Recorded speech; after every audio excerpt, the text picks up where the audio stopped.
Okay. All right, started everything up. We should be live, guys.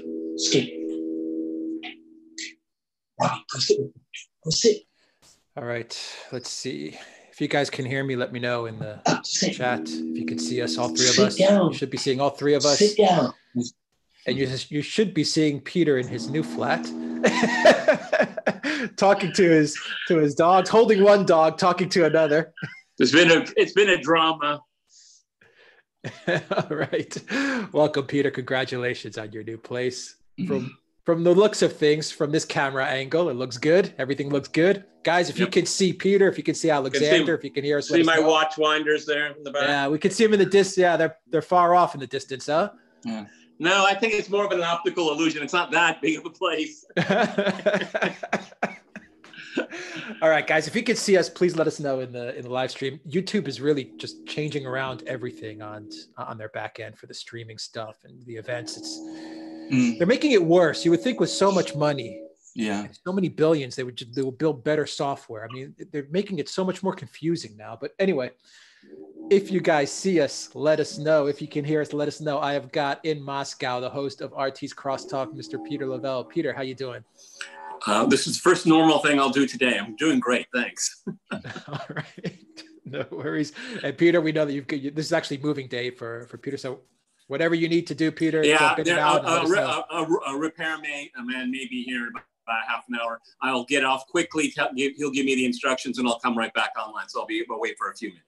Okay, great. Let's see. Mookie Pook says he can see us, hear us. Kelvin Morgan, great sound and vision. Okay, AJ says it's all good. Hello from Bornholm, from South Wales, from Phoenix. How you doing, Gloria? Harry Smith says everything's all right. From Bristol, Tucson, Arizona. Alexander, the Oracle of London, in London. And we see his famous library backdrop, of course. Alexander, how you doing? Just you wait. You wait.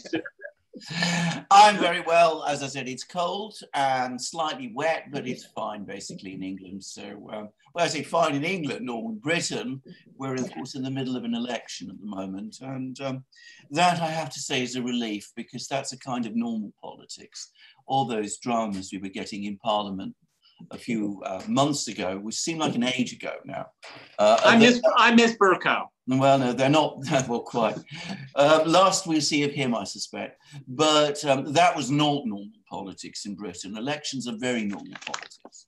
All right, let's see. Greetings from Finland. Greetings from Scotland, from St. Louis. John from Canada. Richard DeForca says, happy housewarming, Peter. Let's see. From Thilde says, part-time in Norway, part-time in Spain. The good life. That is a good life. Helen, how are you doing? Helen, good to have you here. Let's chat from Slovenia. How you doing? Who else is joining us?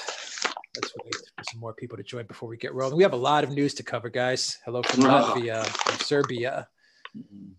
JP from Ontario, Canada. All right, Nicaragua, California, Switzerland, Belgium, Antwerp, New Zealand. Alex from New Zealand.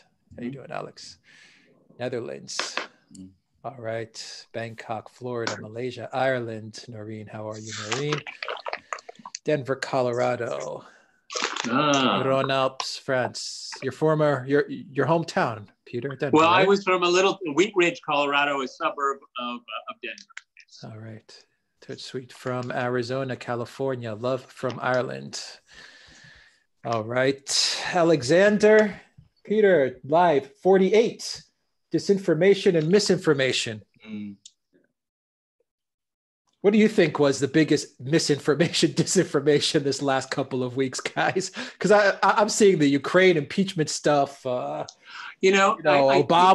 Hunter Biden, Joe Biden, all this Ukraine stuff. There's all kinds of misinformation. Epstein, Prince Andrew. What do you guys think? Oh, we lost Peter. Oh, it seems we have. But anyway, let me ask. Let's start with you, Alexander. What do you think was the biggest piece of fib of the past couple of weeks? The biggest misinformation is that Donald Trump has committed some sort of terrible thing which he deserves to be impeached for. I say that because if you go through all the newspapers in Britain and most of the newspapers in the United States, they will all tell you that. And they will all tell you that the testimony of all these various witnesses who came forward in these so-called impeachment proceedings in the United States was somehow damning. And in fact, he has not committed anything that remotely approximates to any kind of impeachable offense, whatever that means, however you construe that. And the evidence of the witnesses was a zero. That is my absolute and complete view. I have no doubt about that whatsoever. And yet that is dominating the media. It's dominating the whole media cycle. And frankly, that is the biggest single fib. I mean, within that fib, there are lots of smaller fibs. Fiona Hill standing up in the House before the House Intelligence Committee and saying that there was no Ukrainian interference in the 2016 election. Well, that was one. Mr. Holmes claiming that he was able to hear perfectly every part of a telephone conversation in a busy restaurant, on a crowded street. That's another probable fib. I'm sure there were lots and lots of others, but I mean, those are fibs.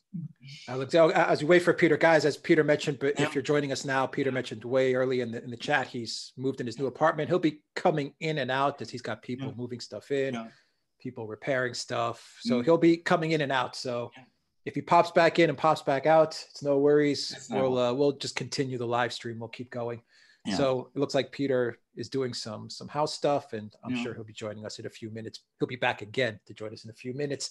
Alexander, it looks like Adam Schiff and the Democrats, they like pulled in the entire, not the B team, not the C team, but like the D team. I mean, Holmes and Fiona. Who are these people? Well, Fiona Hill. I mean, they're one step away. Alexander, from pulling in the embassy chauffeur. Well, I probably don't wait too long. I'm sure he's on the way. I mean, and all the various stenographers and typists and all those sorts of people. Fiona Hill actually is about the one person amongst this extraordinary crowd that I had heard of, because she is a scholar of Russian politics and Russian affairs. Not, I would stress, of Ukrainian politics or Ukrainian affairs. She is extremely hardline about Russia.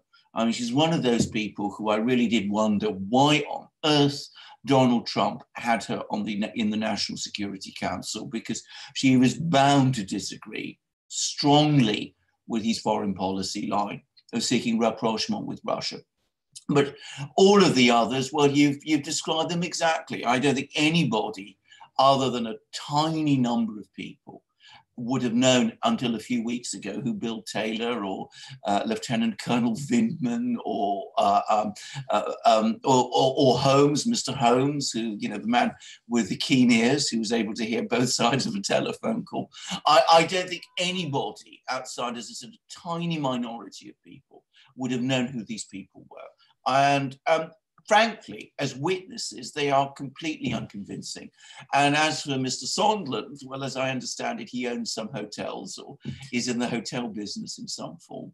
But I mean, he's obviously not cut out to be any kind of diplomat. And I thought his testimony was a mess, frankly. Yeah, Sondland, the guy that doesn't take any notes, doesn't write down anything. Yeah. Well, it's just literally remembers everything that's, you know, just from recollections of what recollection says. That's the person that you have as your EU ambassador. Well, indeed, really. Quite. I mean, that Holmes guy, Alexander. I think you said it best. Is Holmes guy? Who the hell is this guy with superpower hearing? Exactly. That can hear, you know, Trump all the way in DC while he's in Kiev over the phone. over the phone, over another person's phone. I mean, it's, as I said, in a busy public place. I mean, childish, a completely childish idea that this could happen. As for Sondland, as I said, I mean, he was completely out of his depth. He should never have been appointed to the post. He was, unfortunately, it is the standard practice in the United States to give cushy ambassadorial posts to people who are big donors to presidential campaigns. And that's how he got the job that he did. If you travel around London, like I do, near Heathrow, you'll see this massive mansion that one of our earlier US ambassadors built here, an extraordinarily glittering place. But he wasn't apparently very good as an ambassador either, because he came from exactly the same kind of background. In other words, he was a political donor. All right, Alexander, we have some news that came out last night, my time. People in the States or in Canada. Yeah. This was probably in the afternoon or morning that this news was broke. And it broke via CNN. No doubt this was a leak. Yep. An intentional leak to CNN by the deep state. And the news goes something like this, Alexander, you can expand on what's going on. There is an FBI agent, an FBI official now that is under investigation for messing around with the FISA docs. Yes.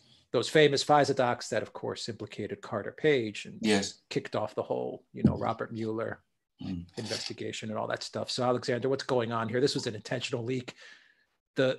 These guys are feeling the heat. Absolutely, they are. Absolutely. And they're trying to get their own story in first before we get the real information and the full information.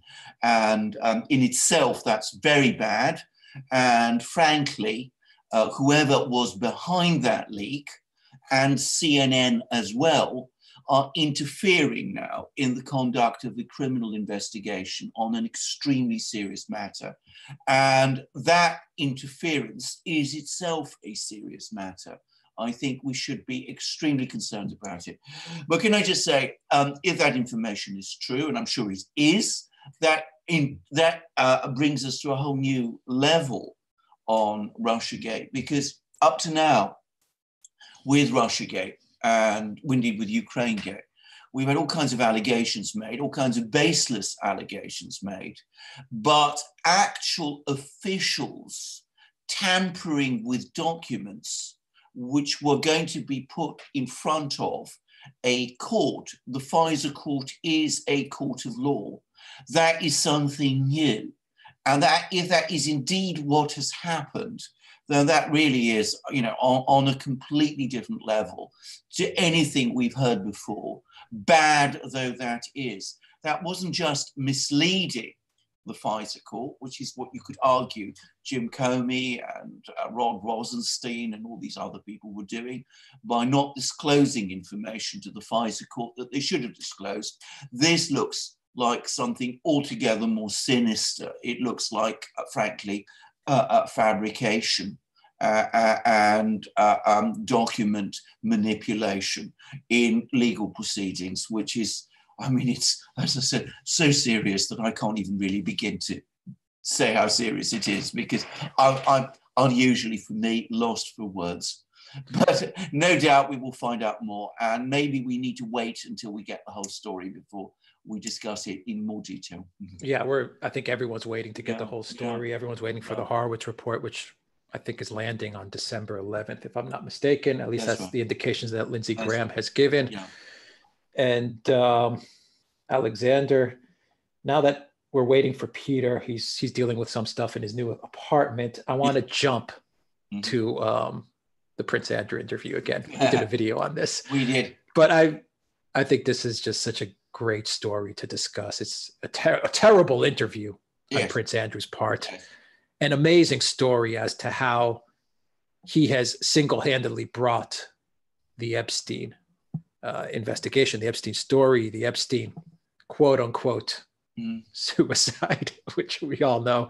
And I know I'm going to start seeing the live stream. Epstein is still alive. Epstein the accuser. We know. Everyone knows it now. This is the worst kept secret in the world.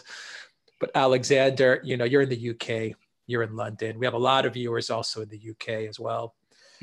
What is the general feeling now that this has been, what, about 3-4 days since this interview aired? Absolutely. Is this story still going strong? Are people still discussing this? Absolutely. What's the general feeling in the UK about what was said? And I think you mentioned in our last video, real quickly, Alexander, that Prince Andrew has also now essentially been disappeared from public life. I mean, he's not dealing with anything now anymore on behalf of the royal family.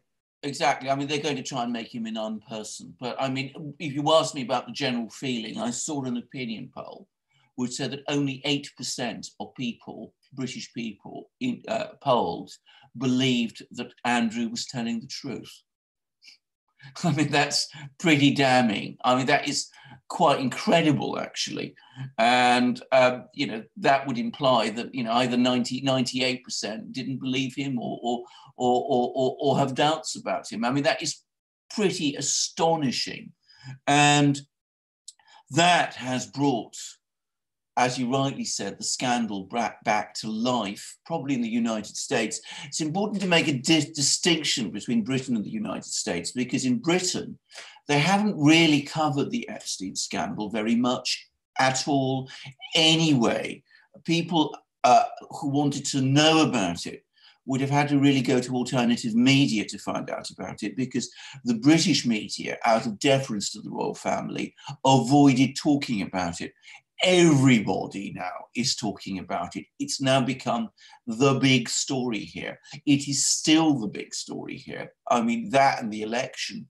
But for a couple of days, it actually managed to displace the election, because obviously British people are very interested in what members of the royal family do and how they go about doing it. So it's, as I say, ignited the Epstein scandal in Britain, and I suspect it's reignited it in the United States. And of course, it opens up so many questions.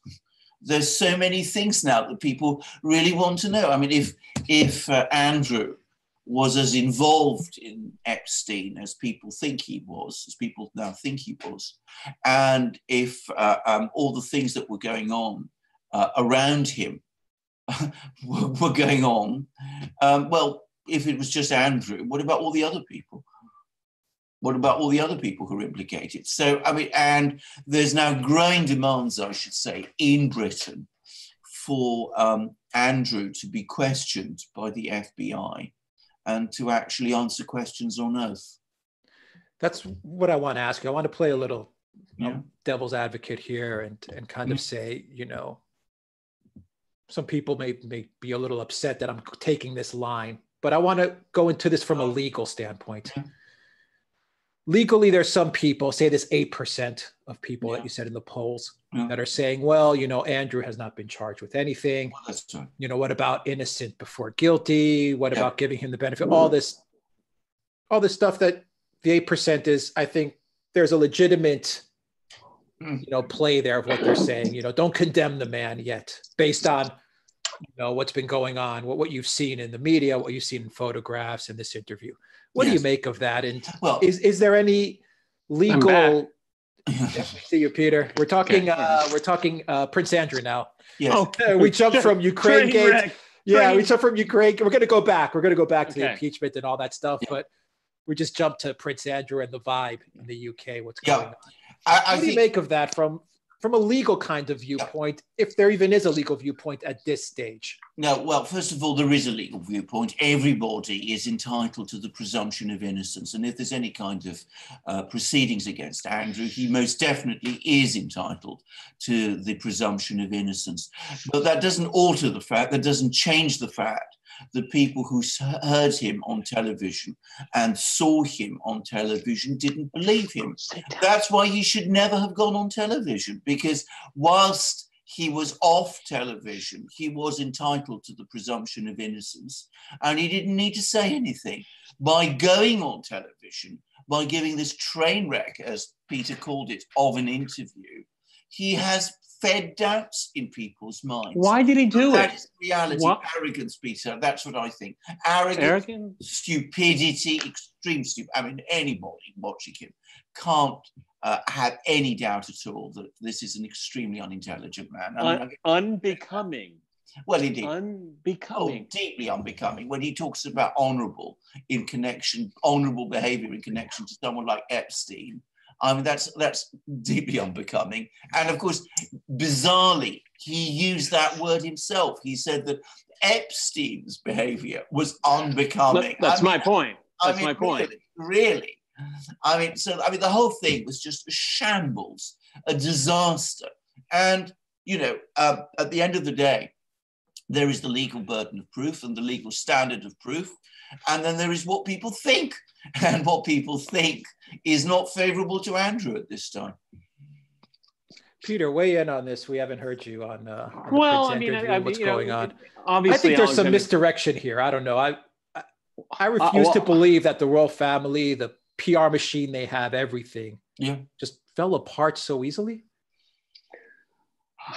You know, I guess one just has to draw the conclusion that it was only going to get worse and worse. That's what they thought before the interview, and they could somehow, with his erudition, start putting some concerns to rest, which of course, as Alexander Makiris has pointed out, it's just done exactly the opposite. I mean, I don't think I've ever seen anything quite like it. Yeah. I mean, it was almost, you know, if you could have believed it was kind of a parody, you know. I mean, if it had said parody, I would have said, yeah, that works. But they really thought that people were going to accept this kind of reasoning. It's really outrageous. It's so bizarre to me, and it shows me. And I don't know the man, but he seems like adult. You know, just kind of a, you know, I mean, not the sharpest knife in the drawer. I mean, and you know what? In the age of lame journalism, the woman interviewing did a good job, I thought. Yeah. Wow.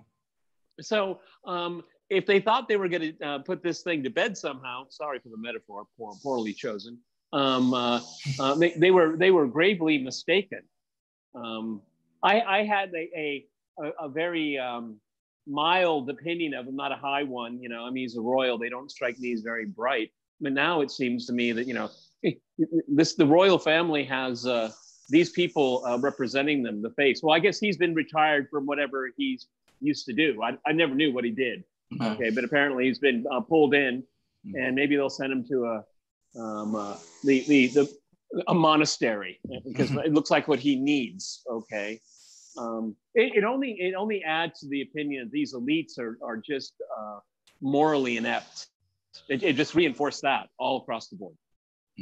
So that's the strategy now, Alexander, is it not? What Peter says, disappear him, unperson him? Absolutely, unperson him. I mean, that's exactly the point. Brush him out of the picture. Apparently, the plan is to concentrate the royal family on the Queen, her first son, Charles, who's the heir to the throne, and Charles's two children, William and Harry, especially William, who is next in line. I don't think it's going to be really viable. I think there's going to be rumours and mutterings and people asking what's going on and why are these people still being paid large sums of money, and why are they entitled to this extraordinary affluence? Yeah, he's going to be up there in the a league of remember, it's always been believed that Jack the Ripper was a royal, right? Well, you know, Andrew's really in good company. I mean, you know, a murderer and a pedophile, I mean, they're pretty much the same, aren't they? I mean, it's just, I guess it's par for the course in the disgusting era that we live in. Okay, I mean, and then these elites just have no moral authority to say anything about anything anymore. Yeah, if they ever really did. Yes, I mean. There is, I mean, perhaps the thing to always remember, though, is that what Andrew has also done is that he has exposed the extraordinary extent to which Epstein was embedded at the heart of the British establishment. He was getting invitations to royal palaces. He was meeting with all kinds of important people in Britain. He was at the top of the social circles in Britain, and of course Ghislaine Maxwell, his alleged, we have to stress, alleged procurer, is of course British. So he was operating in very, very high circles here, and that in itself is going to open up lots of questions, because there's been a long mutterings that, you know, there are all kinds of sexual malpractices going on within the British elite. And I'm afraid this is going to give those an extra force. I think one of the things, and I give credit to Alexander Christoforou for this when he was on Crosstalk discussing this exact topic, Epstein, is that one has to wonder, and I think it's a fair question, is there commingling of funds here as well? Yeah. I mean, it may not be just sexual perversion, but it may also be financial, because we do know, I mean, from what we've been told, Jeffrey Epstein never executed a trade on anything, but he has all this hundreds of millions of dollars. So, I mean, it leads to, one can, I think, legitimately ask, since we don't understand the financials of Epstein, I mean, and that's one dot that you should seek out with other people in his low-life, high society circle. I mean, Peter, that's a good point, though. Peter Alexander, what you're saying is excellent. You would think that if this guy was running this $1 billion hedge fund or this $1 billion investment vehicle, there would be infrastructure, wouldn't there be? I mean, there would be employees, computers, offices, trades, documents, taxes. This would be the easiest thing to track down and report on. That is absolutely right, and it's extraordinary that there doesn't seem to be, and it does beg lots of huge questions. I've come across two theories about Epstein. One is that he was a blackmailer and that he was making lots and lots of money by blackmailing people. That, by the way, is possible. And the other theory, which I'm hearing and which is circulating in London, doesn't exclude, you know, the one doesn't exclude the other. But the theory I'm hearing is that he was actually channeling money, dirty money, into the US property market. That was what he was really about. There are lots of articles about him from the early 90s in which they refer to him as a property tycoon, not noticed as a hedge fund person, but as a US property tycoon. And this was in the British media. So the theory is money is pouring out, especially out of Eastern Europe, a lot of it from Russia. It's being funneled through the city of London, which is why he's coming backwards and forwards between London and New York. And he's investing that money for all kinds of people in New York. In other words, he's laundering it. That is a theory. I don't know whether it's true, but I'm hearing lots of people talking about it. Here's a theory for you guys. Hillary Clinton was at the Royal Palace about a week before all of this went down, the Prince Andrew interview. Do you think there's any connection there? Possibly. I mean, he certainly knew the Clintons. Peter's smiling. We don't know. I'm just throwing it out there. I'm sorry. I mean, that's kind of like asking, do pigs love shit? I mean, Hillary's involved. Get ready. Yeah. Okay, get ready to get real dirty. Okay. God, I'm gonna close I got drilling sound. Let me close the window here. All right, Alexander, this is a problem that's popped up before in the UK. I believe Jimmy Savile, I'm looking in the chat as well, and I remember this story as well. Jimmy Savile. This is not the first time this kind of incident has popped up in the UK elite, so to speak, is it not? Indeed so. I mean, and as a viewer of the Duran, you reminded me recently in an email, back in the 80s, there was a Conservative MP called Geoffrey Dickens who said that he had information about massive problems of sexual abuse in Britain, and that he provided a dossier about it to the Home Office, and that dossier has since disappeared. Geoffrey Dickens having been widely ridiculed at the time and having since died. So the dossier has disappeared and Dickens is dead, and whatever information he may have had has vanished with him. But the trouble is, we have to be also very, very careful, because within the last year, we've had a rather disturbed young man who was giving all kinds of evidence about mass sexual abuse to the police. All sorts of people were being investigated on the strength of his allegations. And he turned out that he was an absolute compulsive liar, and he made it all up. So it's very difficult to get to the truth of all of this.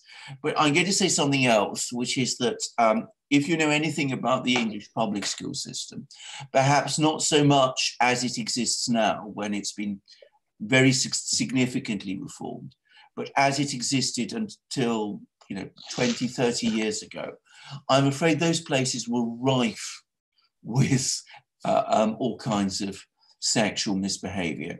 And that, unfortunately, and I should say the climate in those schools tended to encourage it. I mean, I know that because I know people who've spoken to me about this and who went to those sort of schools. And that it is inevitable, I think, that if people are brought up and trained in that way, they will continue behaving that kind of manner in their adult lives. Well, so, people that are a victim of that kind of abuse, there is a tendency that they committed themselves later. I mean, there exactly. is exactly. I mean, I think we need to go back to another point, which I think is really important. And I think the media likes to focus on the lurid part of the story.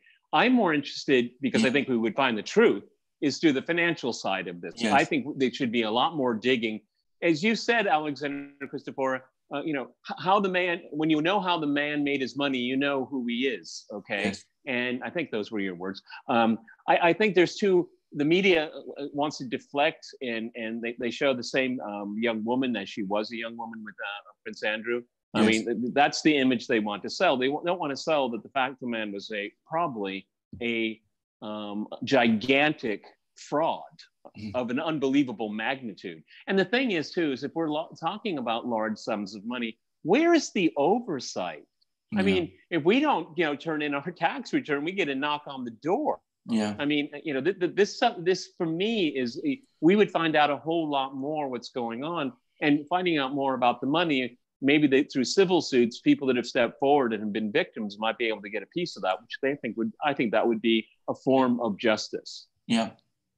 Yeah, Peter, they're raiding people's homes in Florida with 20 FBI agents over a lie during the Russiagate hoax. Roger Stone. There was some guy that didn't pay like $8.11. You saw this on Zero Hedge. He got thrown out of his house. Yeah.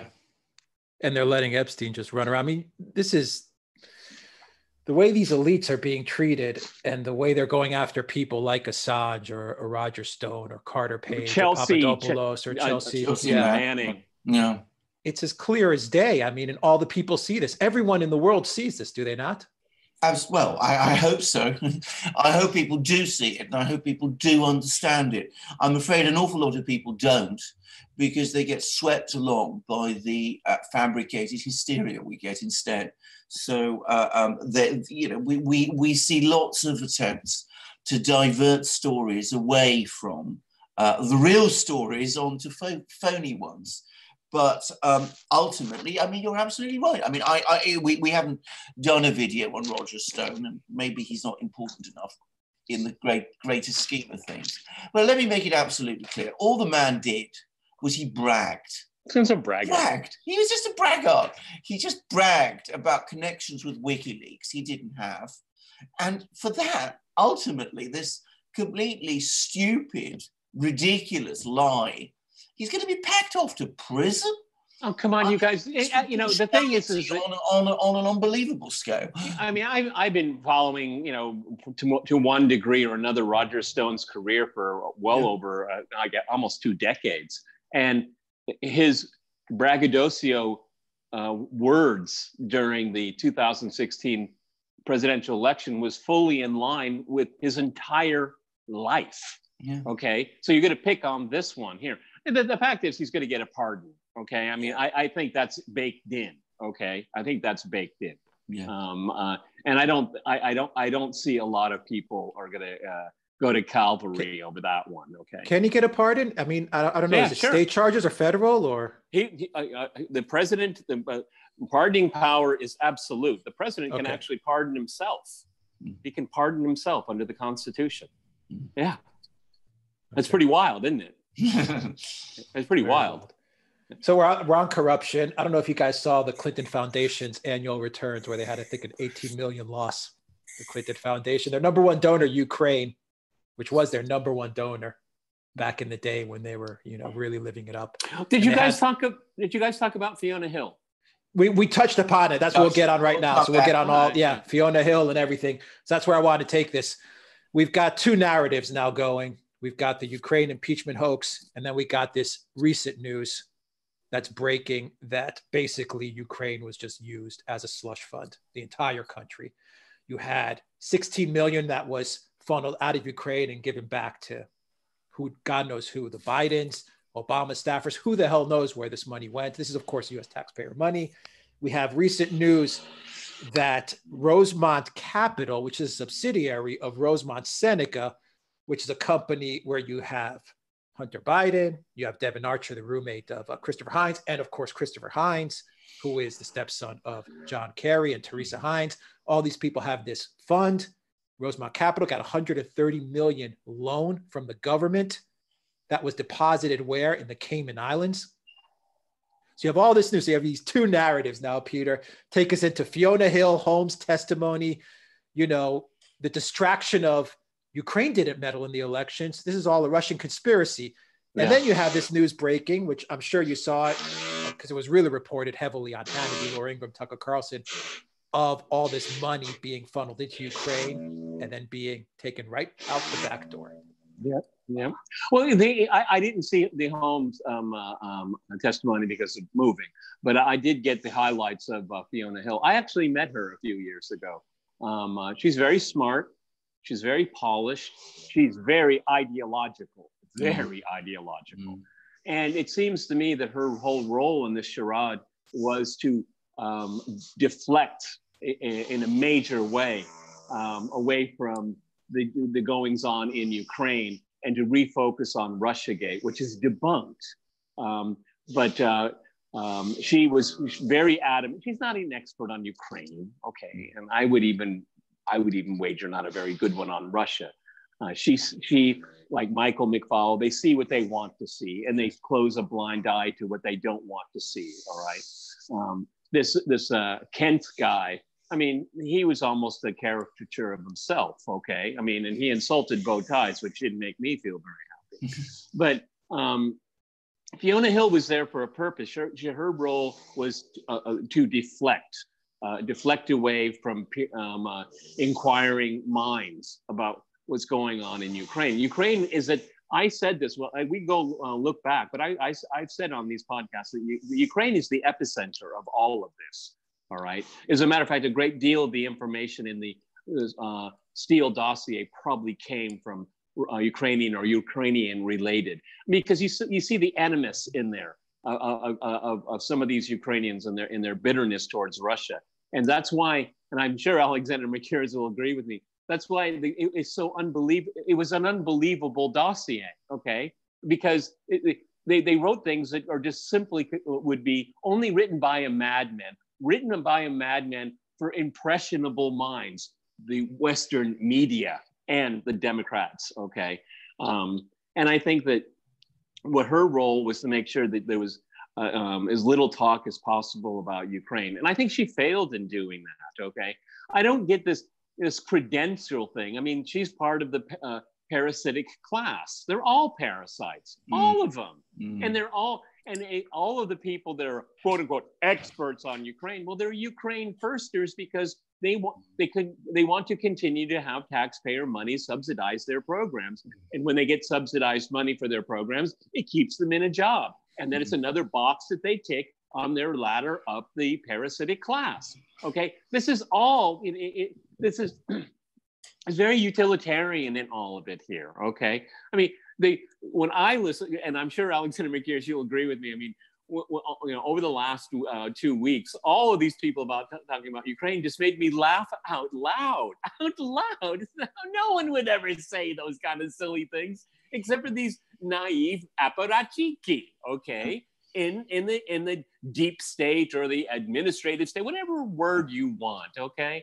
I mean, yeah, and I don't know if anyone saw the article, I think it was by Robert Mary in the American Conservative, and it was about the American ambassador, Yovanovitch. And, she put out this, hashtag, what was it? Proud Foreign Service Officer, proud SFO.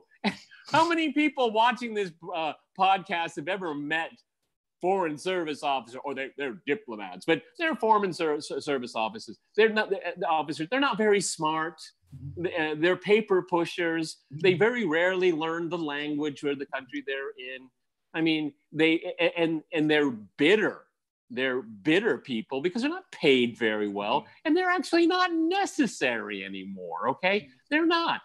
Since when is an ambassador really important? Unless you're involved in regime change, then you're important. You're coordinating, like Jeffrey Piat did with Victoria Nuland. Okay, those are your stormtroopers on the ground. But the rest of these people are worthless. They don't know very much, and they're ideologically possessed. Peter Goberwala, before you jump in, Alexander Goberwala wants to know, what does Peter mean by Fiona being ideological? Oh, she's fanatically anti-Russian. She's an anti-Russia hardliner hawk, big time, big time. And she was invited to the Val d'Ai. When was it? When I was there, I guess it was 2006. It was, yeah. I met her there. I want to say she's a very nice person, and she is, okay, and she's interesting to talk to. But after a few minutes, you understand her direction, okay. And she understands that, if it's 1995 or 2005 or 2015 or 2019, Russia is an enemy, always will be. And it keeps people like that in a job. And you go from the Council of Foreign Relations, then Undersecretary of this, then you go to the National Security Council, then you go to the Atlantic Council. It's all that. Look at the careers of these people. It's all that. They're all the same, and they're all climbing up. Okay, and if you say the right things and you have the right ideological outlook, you will succeed. Okay, and that is proven over and over and over again. And you won't just, and if you also give the appearance of believing in it, you'll good one, yeah. And a quick question, Alexander from Not Today wants to know, before you jump in on what Peter said as well, do you think there's any chance there's some military pro-military coup against Trump as well as the CIA?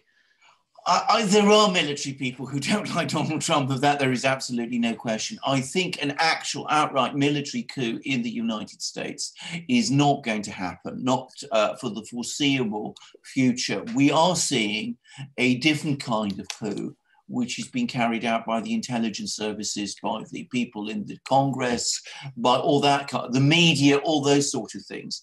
But for, we get into a situation where, as I saw in Greece when I was a child, tanks are on the streets, soldiers are, coming in and people are being arrested. For that to happen in the United States, you're talking about a revolutionary crisis, a civil war, things that are just no. They won't do it because there are too many Americans that have guns. Okay, there's just too many people in America. Exactly. Now the thing is that it's not necessary for the military to do it because the military just ignores what Trump says anyway. Okay. So I mean, there's no real need. I mean, no matter what Trump's policy is, they'll slow walk it. They'll reinterpret it, or they just ignore him. Okay, there's no reason for them to assert themselves. Okay, because they have a president that doesn't have the HR policy to get things done. I mean, do you think Nixon or Reagan would let anyone fiddle with their politics, which both made major foreign policy have foreign policy achievements? They did it on their own because they knew what people to trust. In Trump's National Security Council is on testifying against him. Okay, I mean, I think that says it all.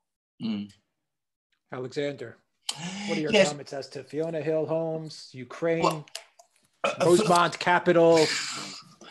Jump in on whatever you want. Well, first of all, the first thing to say about Fiona Hill is that Peter's absolutely right about her views. Anybody listening to her, giving evidence, and who's at all familiar with her work, will know that she is monolithically hostile to Russia, its present government, or any conceivable government that Russia might have, which is not an American puppet. So that's the reality about Fiona Hill. Now, as to the evidence that she actually gave to the impeachment testimony, on the key facts, she had no evidence to give whatsoever. None of them do. None do. Exactly. So why was she even called? The answer, I think, is very simple. It is to tell people, to broadcast this theory, this well, not a theory, it's to broadcast this dogma that anything relating to Ukraine that you hear is Russian disinformation. So Ukraine interferes in the 2016 election, Russian disinformation. Ukraine is a dirty laundry for all kinds of money that's sloshing out, Russian disinformation. All the stories about Burisma, that's also Russian disinformation. And as to Ukraine itself, coming back to a point that Peter made, I am absolutely sure about one thing, which is that all these Ukrainians, people like, Akhmetov and Kolomoisky and Pinchuk and all of these people, listening to the way in which they are being described in these congressional debates and listening to the way their country is described in these debates.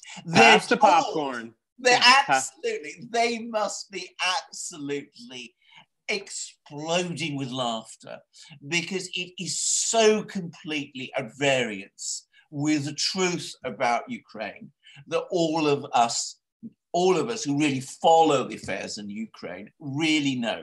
I mean, this idea that it's some sort of Jeffersonian republic, is risible. It's just silly. It's really interesting. Remember back in 2014, Jeffersonian 2015. Republic, I'm sorry. Oh, yeah. I mean, everything, if you hear anything bad about Ukraine, it's Russian disinformation.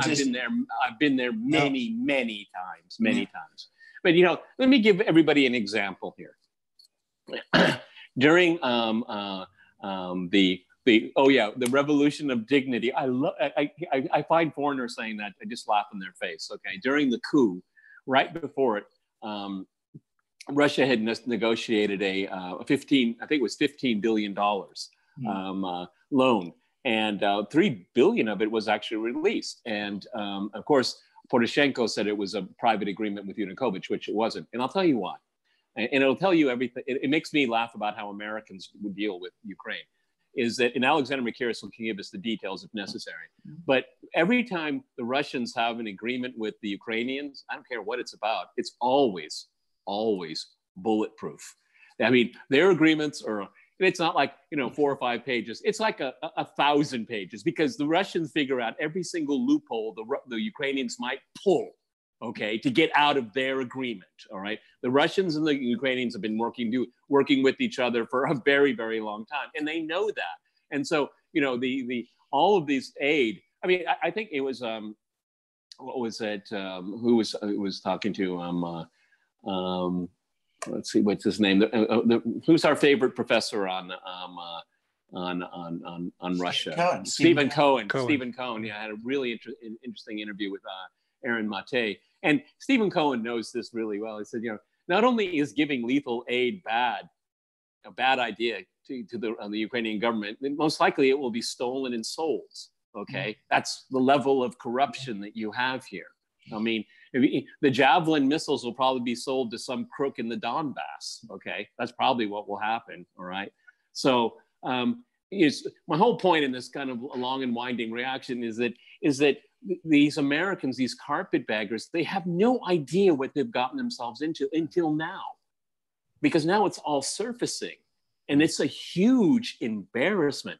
How many members of Congress have their children involved in Ukraine? It's a growing number. Yeah. Okay, it was another place to ravage, and they went in there, and now now it's being all sunlight is being shown on it, and it looks like it really is a really, really corrupt place.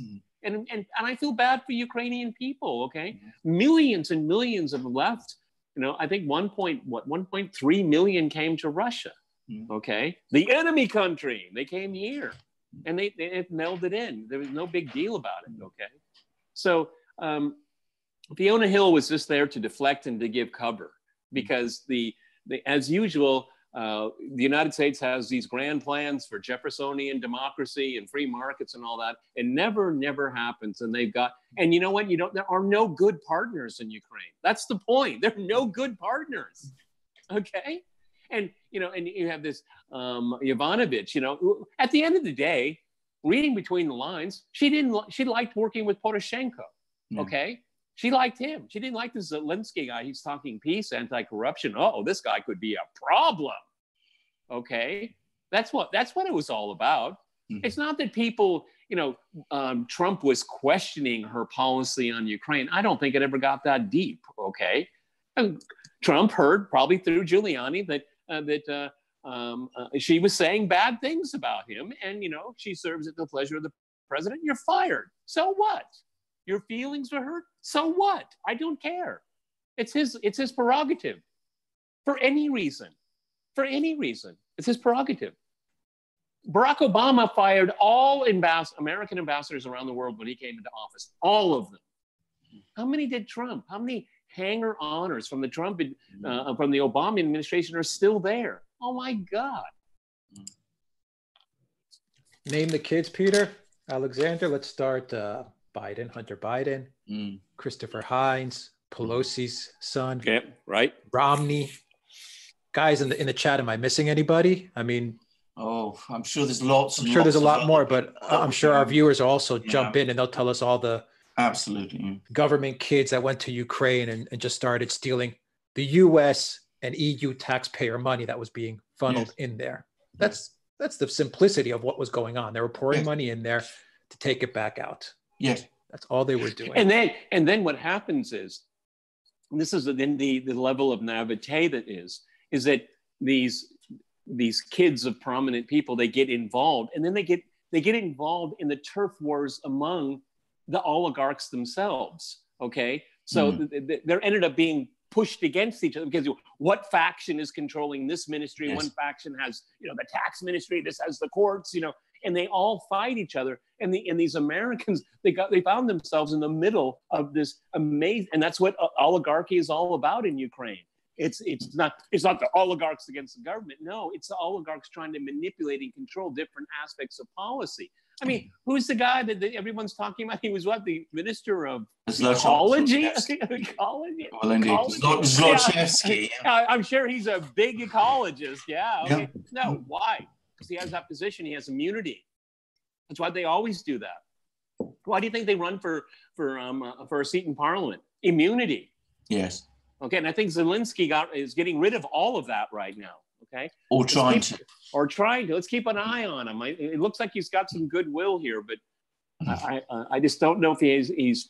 I mean, fighting in Ukraine, that's thick-skinned stuff. That is really serious stuff.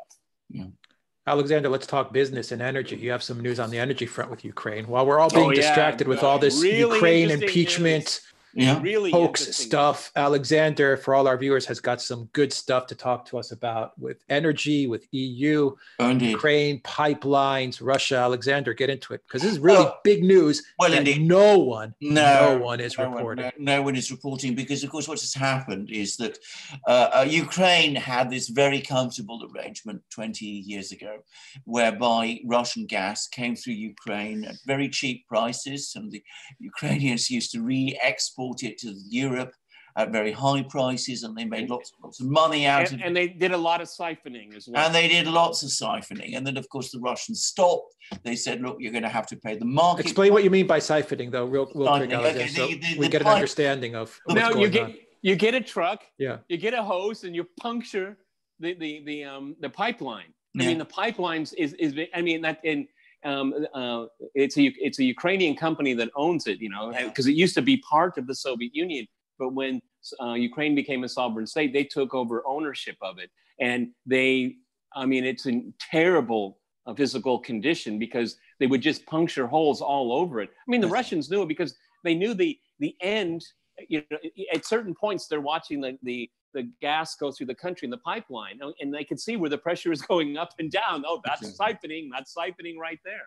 Indeed. I'm sorry, keep going. Indeed, actually, just to follow on from that, Peter, there was a long attempt by the Russians to try to negotiate joint ownership of that pipeline with the Ukrainians.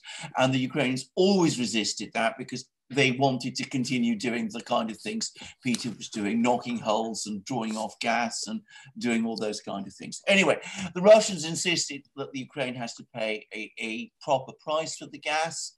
The Ukrainians resisted that. There were gas wars in 2006 and 2009, whereby the Russians cut off Ukraine's gas because the Ukrainians weren't paying for their gas. The Ukrainians stole through this siphoning technique talking about gas from those pipelines, which was intended for European customers. So the Russians said, enough's enough. We're going to start building alternative pipelines to get around Ukraine. They built pipelines through Turkey, as we know, which is Turk Stream, built Nord Stream 1 to Germany, and now they're building Nord Stream 2 to Germany. And Nord Stream 2 has just been granted its final permission and should be up and running by the end of this year. Now, the Europeans, seeing Ukraine unable to get the kind of gas volumes from Russia that it used to be getting, because the Ukrainians also don't want to pay for Russian gas. And reliability. We have to stress that because they don't want to have another Russian-Ukrainian gas war. Exactly. Anyway, what the Europeans were doing was, for many years, they were engaging in this fiction that they were supplying gas to Ukraine by a process which is supposed to be called reverse flow. Now, the idea of reverse flow, that sounds like you've got gas in Europe, actually Russian gas in Europe, which has been pumped back to Ukraine along the Ukraine pipelines. That is a technical and technological impossibility. Because they're not designed that way. Well, they're not designed that way. You can't pass gas in one direction from Russia and then have it coming up simultaneously on another direction from Europe.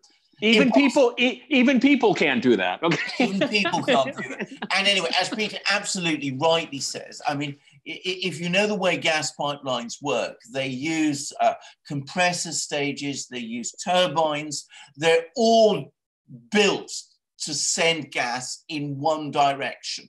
So what was actually happening, what was really happening, was that against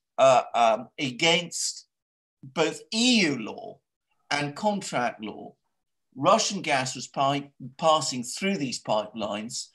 The Ukrainians were being allowed to siphon it off when the Europeans were colluding in this fiction that this was gas that they were re-exporting through the pipelines to Ukraine, and they were giving the Ukrainians a subsidy for that.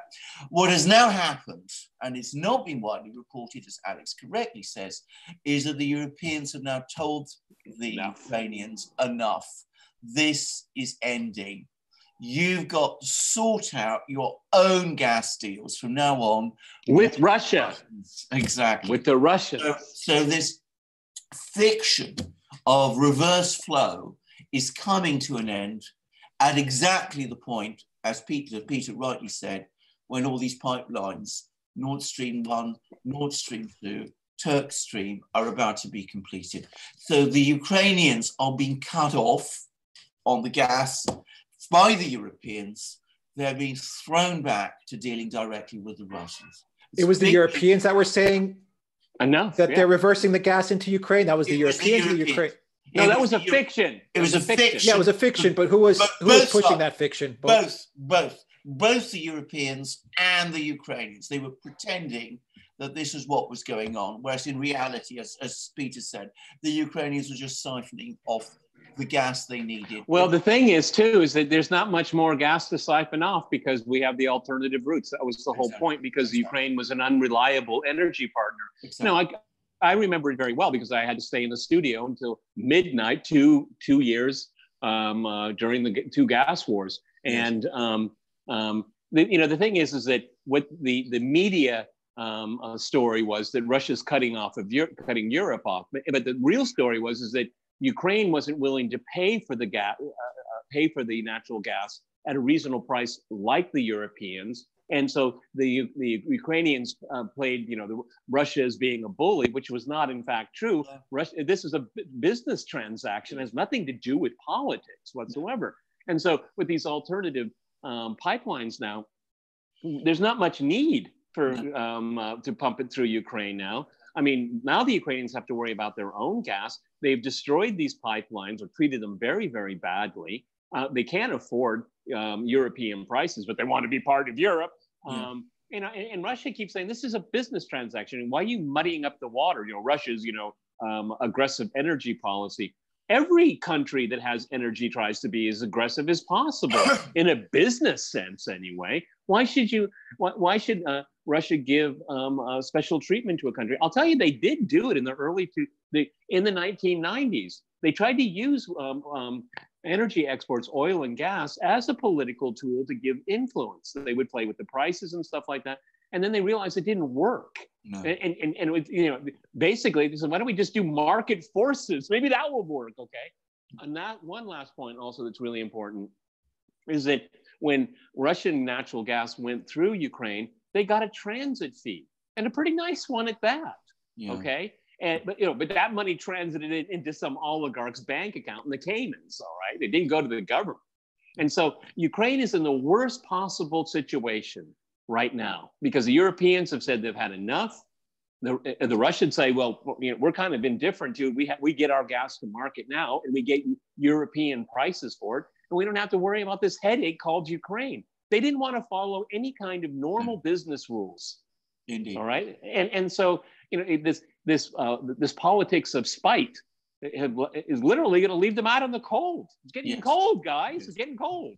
Yes, and in the meantime, you have Emmanuel Macron saying that there will be no further EU expansion unless and until the EU is itself radically reformed, which is to say never.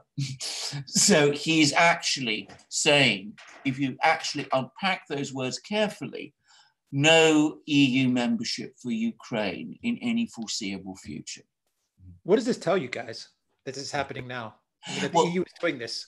Under Obama, would the EU have ever made these decisions? No. I think what's happening is that the EU is finally decided that the whole Ukraine venture was a colossal and disastrous mistake, and that they are going to gradually, not perhaps publicly, but they're going to cut it off. Why now? Why now, though? Well, because they saw what happened with Zelensky in the election in Ukraine. They've now got the pipelines. They don't need Ukraine anymore. And they realize that the Russian economy is growing and is stable, and that the expectation that the sanctions would work has not worked. And of course, there's some people in Europe who are farsighted enough to understand that really this has always been an American game all along, and that the United States is no longer has Europe's interests at its, isn't working to European. And it's all moral hazard here now. I mean, all of the money that has been poured into Ukraine, what did they get for it? Nothing. Yeah, it's a slippery slope moral hazard issue. I mean, they didn't. Their expectations weren't even remotely met. Yes, and European Union has a plethora of problems to contend with, like staying together. Okay, and Ukraine is just it's just a bottomless pit. Yes. And you can never be. The only thing that can surprise you is just how much more corrupted it really is. And so cutting off all aid, including military aid. I mean, come on, everybody. I mean, I'm just pulling my hair out during these ridiculous hearings. Yeah. If Russia wanted to occupy Kiev, it could do it in a week. Yes. But it doesn't want to. No. It has never wanted to. Yes. It has never wanted that. Yes. And then, this Kent guy and Taylor, they're talking about the 13,000 deaths. Yeah, they're in the Donbass, and they're civilians that were killed by the Ukrainian military. Yes. And you're sending more arms there? Yes. No, I think Zelensky and Trump, I don't know to what degree they had an understanding. I mean, looking at these transcripts, like I said, they're very stream of consciousness, okay? Yes. And not that I could see anything illegal. I thought some points were a little inappropriate because you could draw different conclusions on the face of it.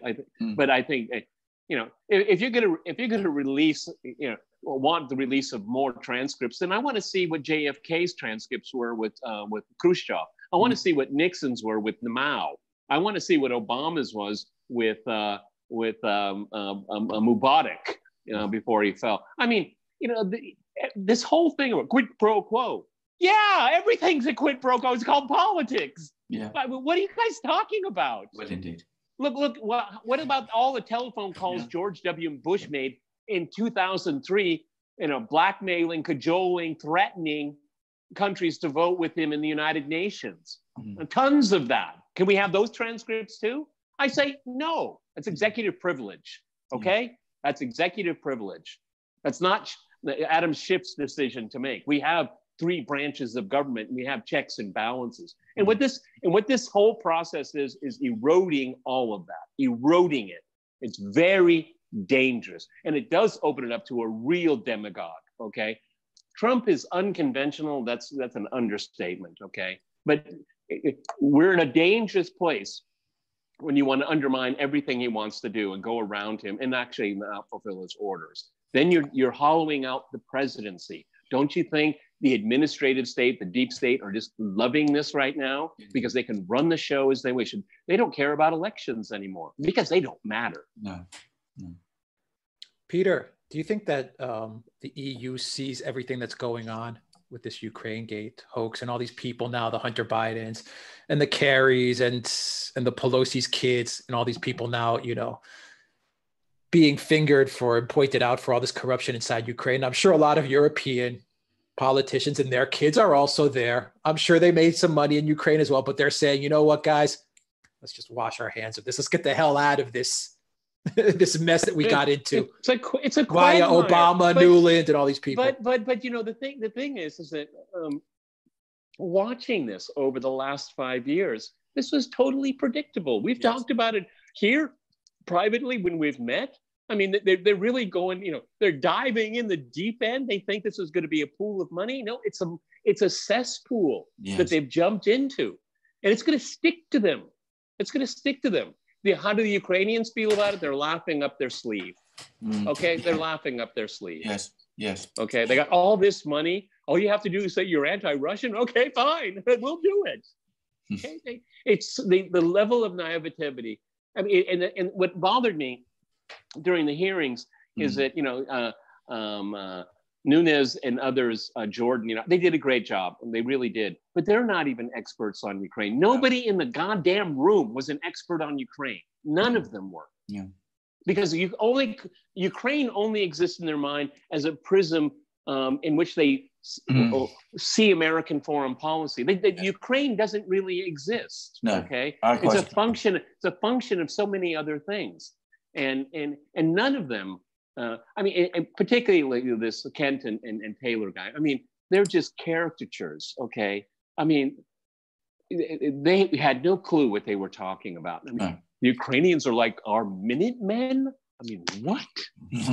What are you talking? Oh, did Kent point out the fascist and neo-Nazi elements in the security forces and in these battalions? Did he mention anything about that? No, he didn't. No. And we're not the only ones that talk about that, okay? If you want to know, it's easy to find out. Yes, absolutely. I mean, even Andrew McCarthy, who's an anti-Russian right-wing Republican on National Review, was saying, what Ukraine are these people actually talking about? I mean, it is absolutely unreal. Coming back to this point about the EU cutting Ukraine off, one Ukrainian oligarch, Kolomoisky, gave a very, very interesting interview in which he said, that the Ukraine was, realized that the West was turning its back on it and it was going to realign with, the right thing for it to do was to realign with Russia. Now, in a sense, he was actually trying to exercise a little bit of blackmail because he was basically saying, if you don't reverse these policies, if you don't embrace us, we will go back to the Russian bear. But it does show, I think, that there are even some Ukrainians, clever Ukrainians, and whatever else he is, Kolomoisky is very clever. Even some Ukrainians understand that the EU, especially, is giving up on them. And I suspect that as this thing gradually, the penny drops increasingly amongst more and more of the oligarchs in Ukraine, you will start to see that they will gradually shift from this position of absolute implacable hostility to Russia towards trying to come to some kind of a deal with Russia. That's what I think they're going to do. Whether they'll succeed is another. And there's actually an opening for that, because Zelensky ran on that. Yeah. And it maybe give him an opening to what he wants to do. We've had prisoner exchanges as of late. I mean, there is a bit of a momentum here, and I think that the timing is. I think that to what degree there's an awareness of this timing. I mean, you have Zelensky that wants to make a move forward. The Europeans and the Americans are probably going to step back, at least in terms of like things like financial aid and whatnot. It actually forces Zelensky to be more proactive in what because that's what the people voted for. Okay, yes. So he's going to have a little bit more leeway. The Kolomoisky interview was really, really interesting, because if you really want to understand what's going on in Ukraine, you listen to people like Kolomoisky, because he's a devious guy, but he's smart. He's really smart. He didn't become Ukraine's biggest crook without reason. Okay, and there's rumors that Zelensky, to one degree or another, is his protege. Indeed. Yeah. All right, so Dieter Volko says, I'm also anti-Russian. Give me my money now. that sums it up, yeah. It's such an amazing bread ticket, isn't it? I mean, it really, really is. Okay. So guys, real quick before we get to super chats, let's talk a little bit about the protests in Iran. Who wants to open it up on what's going on in Iran? Well, we've recently done a video on this, and I'm going to say a number of things. Firstly, the background obviously is this terrible sanctions war that is being waged against Iran, and that is completely wrong and completely inappropriate. But there are problems within Iran that are homemade, and if you look at the way this whole thing blew up, it was partly because of the totally arbitrary way in which this fuel price increase was announced. I mean, it came out of nowhere for most people in the run-up to winter, as the winter, and, parts of Iran can be very cold in winter. In the run-up to winter, at a time when people are under considerable hardship, there was no attempt made to prepare people for the fact that this was coming. And it just came out of nowhere. And it's unsurprising, completely unsurprising, that many people in Iran are very, very angry. I think eventually the Iranian authorities will get on top of this and of the protests. But frankly, I think they already have. Actually, I think they already have. But I mean, I think, frankly, they mishandled it. I mean, they need to be much more careful, and they need to behave in a far less arbitrary way than they did over this thing.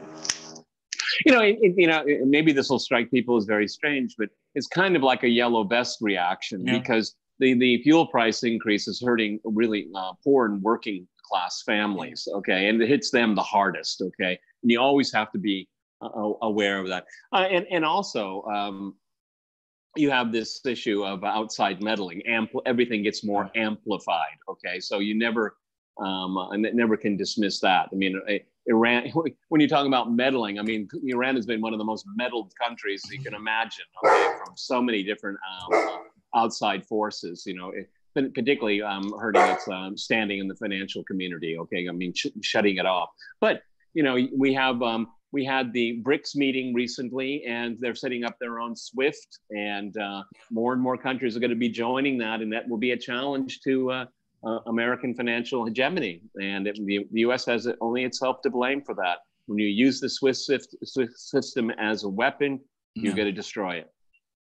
But from what I heard, there's been some kind of quieting down in Iran. Okay, I mean, I've heard that from a variety of sources. Okay, don't trust the New York Times on this one. Okay? Oh, absolutely. Go somewhere else. Okay. And there've been pro-government demonstrations. Yes, as well. And so I mean, we mustn't fall into the narrative of Iran being on the brink of a revolution.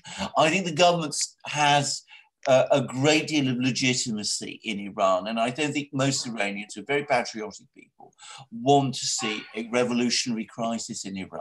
But having said that, the whole thing was extremely badly managed at the beginning. And I do hope the Iranian authorities learn some lessons from it. I mean, you've got to be a lot more understanding and reasonable about people's concerns. Yeah, I mean, the irony is very obvious for a lot of foreign working class people, is that Iran is a major oil energy country, and it should be able to. It's still relatively cheap by world standards. Yes. But I mean, if it was a broccoli crisis, then okay, fine. But it's energy, and I mean, yes. in Iran is obviously a very, very rich energy country. Yes. Alexander from Goberwala. Alexander is taking the Western line of criticizing how Iran is handling their economy. That is usually how the BBC reports for problem countries. How can Iran manage with such sanctions? Actually, it has. It has. It is actually done remarkably well. I mean, it's completely ignored, but the Iranian economy actually is in pretty good shape overall. Okay, Alexander Makiris is absolutely right. This has caught people off guard. All right, and number two, because of this whole Western sanction effort against Iran, Iran as a country, as an economy, is remarkably self-sufficient, with some notable exceptions. Airplane parts for Western planes that they bought decades ago, they don't have the parts. That's why so many of the planes crash. But no, I'm not parroting. I'm not parroting anybody's line here. I'm saying what's realistically true. I mean, is the Iranian economy in great shape? Well, what does great mean? But I know that it has positive economic growth, and it is done well in face of global sanctions sponsored by the United States. So I think that's a pretty fair assessment of the economy in Iran. It's an educated country. It's well urbanized. It's got a strong industrial base. It's much more sophisticated economy, and it is on an entirely different level to those of many of the Arab states of the Middle East. And one has to make that point. It's got immense resiliency. Where I think the Iranians are not so good is that their macroeconomic management has not always been very strong. And that has left them in a more vulnerable position than they should have been when the sanctions were imposed. But Peter's absolutely right. Iran actually does have a remarkably diversified and strong economy. And it has a lot of strong assets, particularly in sectors like engineering and including a pretty advanced technology base. My own personal view is that they could do even better. They could actually do better. And we're talking about Iran's the kind of options Iran might have. And I have to say, Iran has, for a very long time, tried to keep its natural economic partners, which are Russia and China, at bay. I had a long conversation some time ago with a Russian journalist who told me one of the strange things about Iran is not been very easy to travel to Iran, to Russia, because railway links and shipping links, which should have been developed, have not been developed. And I hope that the Iranians will change that. No, I hear drilling going on. Yeah, I think we all do. Let me tell you. I mean, I'll tell you how it is here in Russia. Is that you can't complain about the drilling because, well, somebody was in this apartment drilling for 6 months. Okay, so I'm here now. So someone's doing their remodeling for someone next door to me, and I'm going to have to put up with it. Okay, thank goodness the people on my one side is done. They're done on the other side. It's the people upstairs that are not done. So there's, I mean, if it goes after 10 o'clock, you can make a complaint. But the rule of thumb is here, 8 to 10, people have to move in. And so you have a built-in tolerance to it. Is that it's part of, moving into a new build. This is a brand new building. Okay. Yes. And I'm one of the first people to move in. So. Can I just make everyone is moving? In other words, everyone is moving in at this period of time, right, Peter? Yeah. Everyone. Yeah. Can I just actually add to that? I mean, Russia is going through an extraordinary housing boom at the moment, which is again not unreported. But the first time in this country's history they have excess housing stock. It's never happened before. It was during the Soviet Union. It was a catastrophic, chronic problem. Living space, because they had something called communal living. So people would have communal, and it was they try in Soviet films they tried to make it look like one big happy community, but it was awful. Okay, I mean, have 3 families in one toilet. You have 3 families in one kitchen. It was really awful, and it still happens. I mean, I still see people selling a room in an apartment. Not the apartment, a room, which means you're going to have to share with other people the other things. So,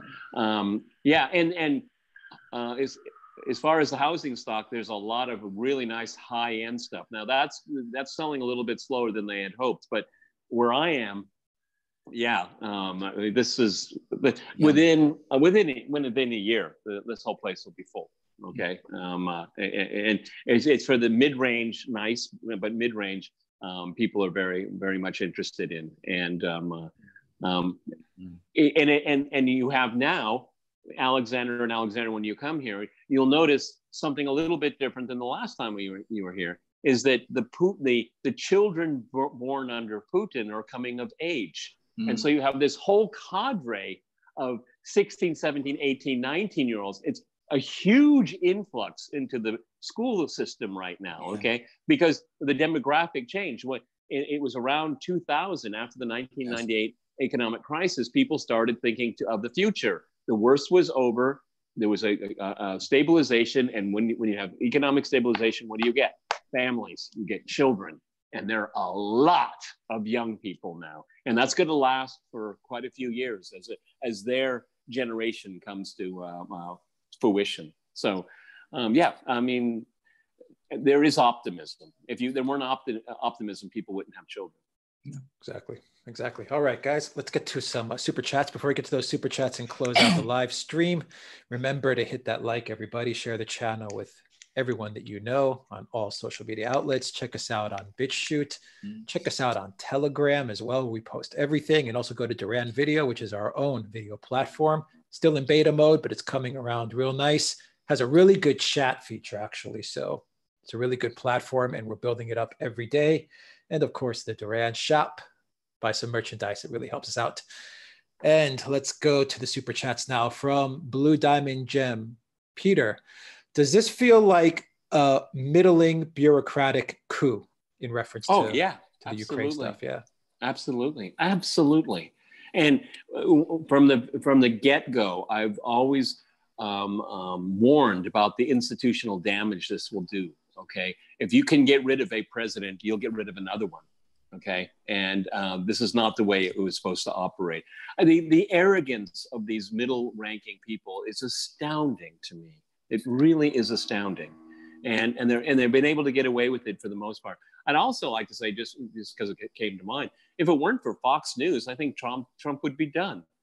I mean, they push back. Okay, I don't like everything Fox News does, but I have said many times, and I said it to some really pretty intense left-wingers over the last few days, is, Sean, you can't fault Sean Hannity. He got Russiagate right better than anyone else. Yeah. Better than anyone else. But what's happening right now is very dangerous. And it's a very dangerous precedent, very dangerous, particularly since Donald Trump is on the way to being reelected. Yeah, they're trying to take down John Solomon as well. Alexander, they're very, very troubling. By the way, can I just make a quick observation there? I'm still waiting to see one of these Russiagators come along and say, actually, I was wrong. Sean Hannity was right. No, they'll John never. Solomon was right. No, they don't have the. they don't have the intellectual moral integrity to do it. No, They because that shows the level of rot. Okay. And moral integrity, Peter. Intellectual, perhaps some of them have it, but they don't have the moral integrity. All right. Pam McCoy says that she bought another shirt. They're wonderfully constructed. Thank you, Pam. We really appreciate it. We agree. We agree. Alexander from Sparky, $5 super chat. The royals are part of the UK's non-EU identity. So it's likely that Randy Andy was misled to grant the interview by treacherous Remainer advisors. Well, I don't know. Possibly.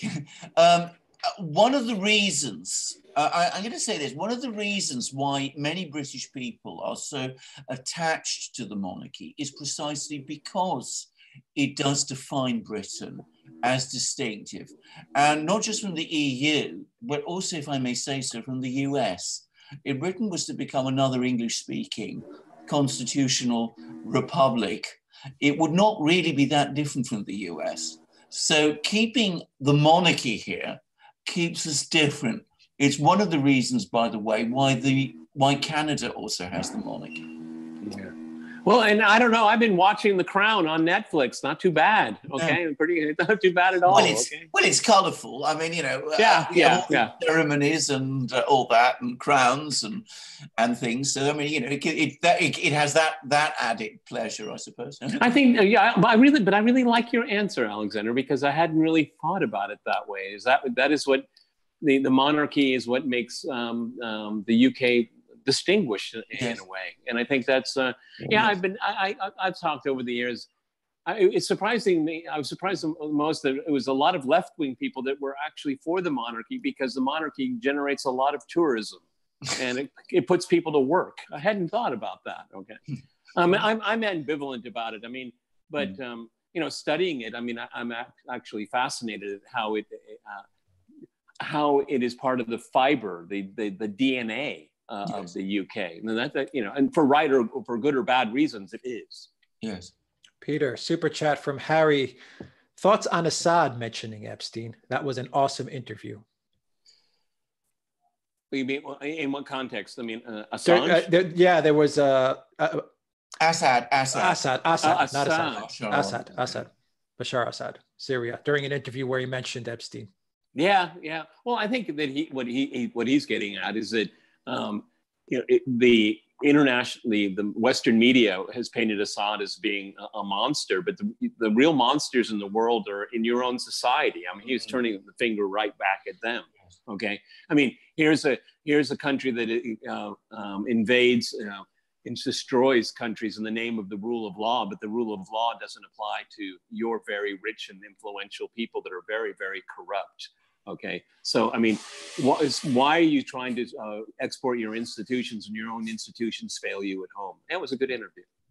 I just want to say something about Assad, which is, of course, that he's always represented in the Western media as this monster and psychopath and things of that kind.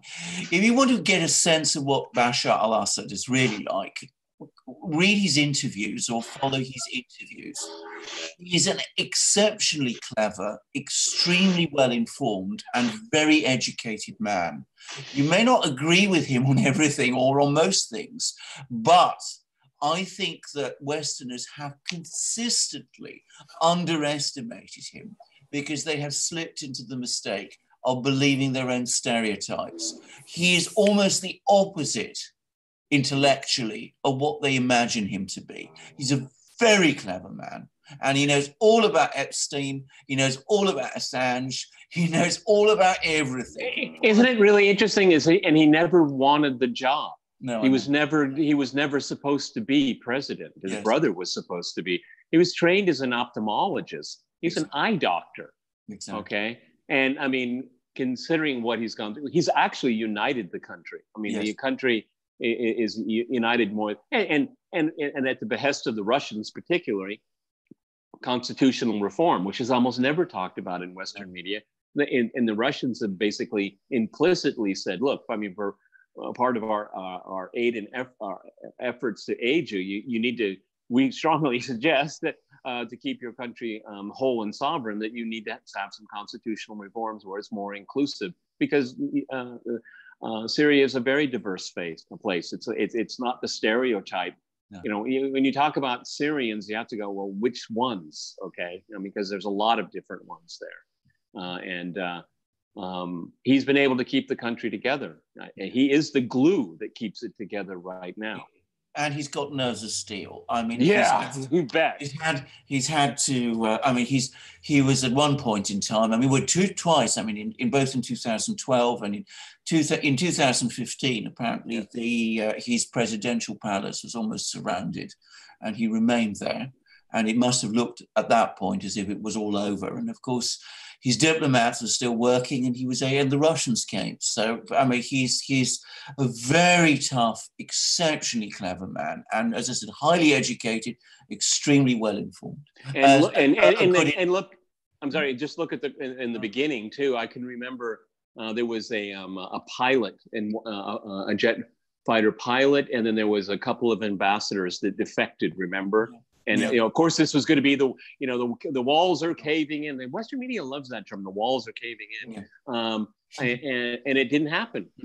No, they closed ranks. And one of the interesting things, if you look at the Arab Syrian army, like so many other Arab armies in the region, it's plagued by nepotism, incompetence, corruption.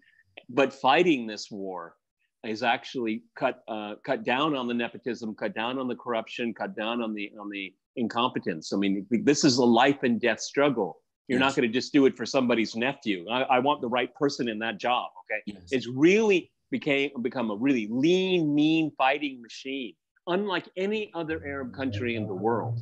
Okay, I mean, the Saudis must be just mesmerized how an Arab army can get itself together when there's an existential threat out there. No other Arab army is effective at all. I mean, they're plagued by so many problems. Yeah. All right, Alexander from Kirsten, what do you say to Merkel's Africa compact? She wants to get 200 million Africans to Europe. I haven't, but her Africa compact in general, what do you say to?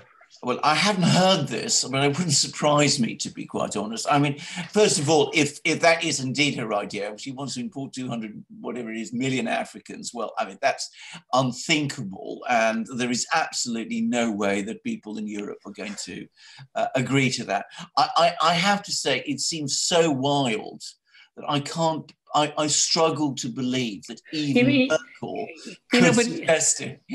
But even these do-good liberals, it's really pathetic. All right, you want to bring in these millions and millions of Africans.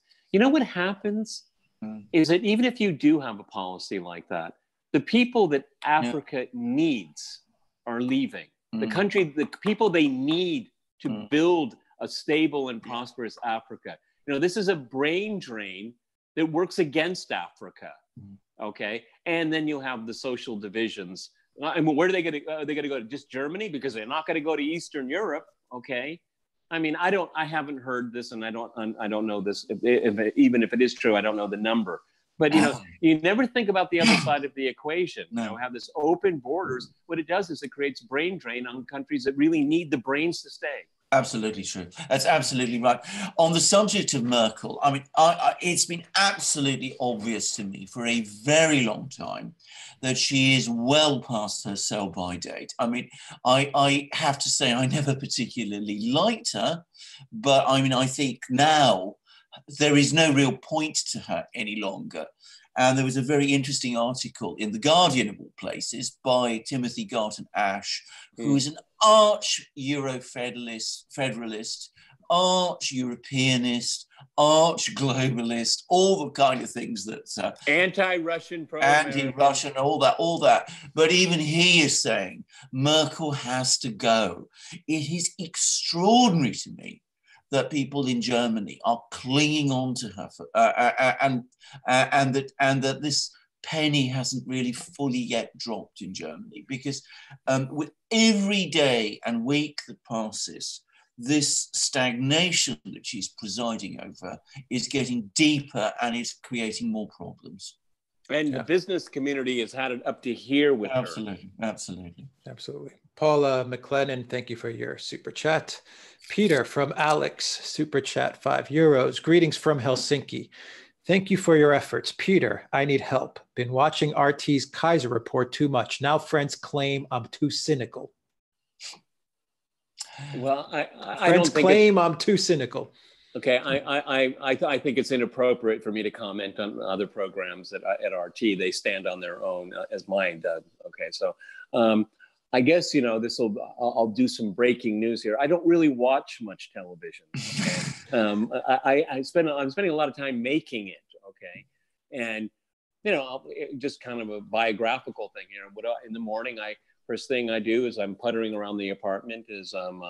I'll throw on Tucker, okay, because it was on a few hours before in the U.S. and I'll watch Tucker, and I'll give Hannity and Laura 5 minutes each to see if I want to go on with them. But then Tucker's my bread and butter in the morning, and then I read. I read the American Conservative, Moon of Alabama, Antiwar.com, Consortium News, and then tons of stuff that people send me every day. And so I spend 4 or 5 hours focusing on that, but I don't really watch much television. And what television I do watch is when I want to watch it, and it's on YouTube. I would agree with that. And I would add, by the way, that in terms of British television, there's not very much in terms of news and current affairs that you'd actually want to watch. But coming back to the point, the question it was making, there is a huge difference between being cynical and being well informed. And a lot of people who are, or would say that they are not cynical, and are very accepting of the stories that they hear, it seems to me that they're simply not well informed. If you really want to believe that, Ukraine is a Jeffersonian democracy, then that's fine. I mean, that's up to you in a sense. But in that case, you're not living in the real world. Yeah, that's on you. That's on you. Exactly. And if it's cynical to say that, well, I mean, better be cynical in that way, which I, by the way, don't consider to be cynical, than to be frankly naive, which is what the other thing would be. All right, Alexander from Michael Flyer. When finally exposed, who will all these cover-ups lead to? Ukraine coup, Epstein murder, Russiagate hoax, and now Trump impeachment hearings. Michael Flyer, €5. Well, first of all, we don't know that they will be exposed. Let's hope they are. But I suspect it will lead back to the same group of people. And when I say the same group of people, I don't mean just individuals. I mean types of people. We will find that there is, I think, a world of which basically has its borders between Washington, New York, San Francisco, some people in San Francisco, or when London. We inject truth serum into John Brennan, okay? Then we might find out. Exactly. Okay. Davos, all these sorts of places, and indeed, as Peter rightly says, people in the intelligence agencies, Brennan. Well, the thing is that Trump wasn't supposed to win. No. And that created a lull in thinking of the deep state, administrative state, whatever you want. They got really sloppy. I mean, we've been able to connect a whole lot of dots. There's people like John Kiriakou that's really good out there. He was a whistleblower. Yes. And, you can start putting it all together, and they're being caught, or they're going to be caught, okay? But I think they'll be caught, but I don't think, the question is, will they be punished, okay? I mean, when the penny drops for John Brennan, are they going to send a SWAT team after him like they did with Roger Stone? I doubt it, okay? That's going to be the next real challenge here, is that, and we really live in this era of lack of accountability. And this is a real crisis across the Western world, is that, if you commit a massive crime, you get off. And if you commit a petty or even non-crime, you can be severely punished. And all of this is amplified by the media, and it's the control of the media. And I think that's what's driving a lot of people nuts, because people just don't believe what they're told anymore. All right, from Brandon, $5 super chat. Hello from Milwaukee, Peter. Does Joe Biden actually have a Ukrainian son? With a smiley emoji there. But Joe Biden is recently a grandfather. I think he sees himself as the godfather of Ukraine. I mean, for goodness sake, he was Barack Obama's point man for Ukraine. We all remember that iconic picture of his visit after the coup, and he sat in the president's chair during a cabinet meeting. Okay, so he was a viceroy. I think we're going to learn a lot more. Not Hunter. I think we're going to find out a whole lot of other things here. Okay, and something I was reading this morning before I started the move is you know, the Ukrainians are picking up on this. You know, they're going to go with the wind. You know, I mean, it looks like Trump's going to be around for another 4 years. They got it wrong in 2016, and they'll throw Joe Biden, Hunter Biden, and all the rest of them under the bus because they're of no value anymore at all. So the Ukrainians will make hay of this to try to ingratiate themselves with Trump. I don't think it'll work, but and that's all the confusion with the Taylors and the Hills and the Kents. You know, they're all confused now because everything is unraveling.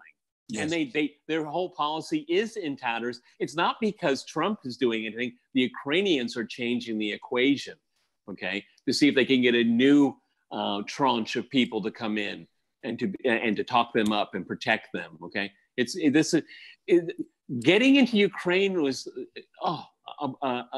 a mistake of unbelievable magnitude because it's like jumping into a trough of shit and rolling around in it. Okay, that's exactly what's happened to these people. Yeah. All right, Alexander, any word on the Israeli embassies closing worldwide from MPC? Have you guys heard about this? No, I haven't actually, and that sounds a very interesting story. So I would like to know a little bit more. Israeli embassies closing around the world. Is it a security alert? Yeah. I've been moving bags all day, guys. I'm kind of like 8 hours out of the news. No, I've read slightly about it, but it's not really being reported too much. But there are some embassies that have been closing, Israeli embassies, but there hasn't been any reason. I don't know if it's that is extremely, or if there is anything even going on. Well, that is, I mean, are permanently closing or just temporary? No. It would have to be some kind of security alert. It would seem so. It would seem so that there's presumably some kind of security alert. I don't know. Or maybe everybody's taking a weekend off because Netanyahu's on his way out. That's right. Indeed. Well, quite likely, yes. He's being brought up on corruption charges, right? Yep. Oh, yeah. He is indeed. I have to say, I'm afraid this story has passed me by. I've been wasting too much time plowing through Ambassador Sondland's turgid. Oh, wasn't that just a stitch? Oh my goodness! Exactly. But again, it goes back to something that we've all talked about many times here. Yeah. Is that Trump? I mean, this ambassador guy. He seems like a good old guy you could have a beer with. Okay, nice guy. He's not, and he may be a good entrepreneur. But he's not politically smart at all. He's an idiot. Okay, and that's what happens when you have this purchase of ambassadorships. I mean, the United States is one of the only countries in the world that does it. Okay, that gives it to donors. Okay, the guy's a donor. He's not. He doesn't know anything about foreign policy at all. And I was going to say diplomacy, but then again, the State Department doesn't know anything about diplomacy either anymore. All right. So, but I mean, watching his testimony, he almost kind of felt sorry for him because he doesn't know the nomenclature. He doesn't know the approach. He doesn't know the policy. And hey, I'm just Trump's friend, you know. I talked to Trump, you know, and he's trying to impress people. It really kind of came off. I mean, he's probably the most colorful of them all. Yeah. I mean, he wasn't, you know, stale and boring and turgid like the rest of them, or self-righteous. He wasn't self-righteous. Yeah. Not at all. No. Yeah. The NPC says that for the embassy strikes, for the Israeli embassy closures, it's on strike at the Duran, on strike. So on strike, it's a personnel. So it's personnel-ish on strike. The workers there are. Well, I mean, again, I can't comment on it. It does. We'll jump on this story. We'll jump on this story. Absolutely. Thank you for that super chat. Yeah. Alexander from Maggie Smith. Was there a laundry of weapons for moderate terrorists? In Syria? Or in Ukraine? I believe in Ukraine. Oh, the answer is yes. I mean, Ukraine. Actually, you've discussed this, Alexander, that weapons were funneled. Absolutely. Libya, Syria, Ukraine, and they've been all sorts sent of everywhere. places. Ukraine's your first stop. Absolutely. What I remember reading, it was about a year ago. This is about arming the Kurds, but of course, they've armed all sorts of other people. That apparently, the demands from the CIA for weapons coming out of countries like Ukraine and Bulgaria and all these other places was so enormous that the local factories were struggling to keep up. And of course, they were passing off all kinds of defective hardware left over from the Soviet times, which had sort of been patched together and was actually dangerous to use. But in Ukraine, they'd have been doing that on an enormous scale, and people in Ukraine are going to be making lots and lots of money out of it. I mean, Ukraine was an absolutely key node in the Soviet military-industrial complex. That was. If there was a conflict with the Warsaw Pact with NATO, it was actually the Donbass also, including all this, but it was in Eastern Ukraine, which was the warehouse, the depots for weapons, for trucks, for tanks, for everything. That's where the Warsaw Pact would have been retooled, okay? And it was all there. I mean, those of you, it's a wonderful, wonderful film, the Lord of War. I mean, they talk about that a lot. It's actually a very realistic story. So people say, they found Russian weaponry in Libya, or they found it in Somalia. Well, it's probably from Ukraine. Yeah. Yes. Absolutely. I mean, gas turbine engines, tanks used to be built in Ukraine, and as Peter says, absolutely rightly repaired there. It was central to the Soviet Union's. Its liquid-fueled missiles, which were used on its warships, and all kinds of things. And you've seen the Ukrainians selling that technology on the international market. There was a Ukrainian-North Korea connection. Absolutely. Theodore Postel made that point. He said, that a lot of these ballistic missiles that the North Koreans have been firing up and shooting up into space, they seem to be based on Ukrainian models. All right. That's not me who's saying, that's Theodore Postel, who is, the great ballistics expert. So he should know. Okay. From Valley S, $20 super chat. Thank you, Valley, for that super chat. From Megawatt, €10 super chat. Thank you for that super chat, Megawatt. We really appreciate the super chats. And from Elena Diaz, super chat, Peter, 2 questions, 2 super chats, 2 questions from Elena. What is the position of UK on Hong Kong and its relationship with China? And also, Elena says, can you talk about Tulsi on the debate? I love her and I respect the opinion you three. So please.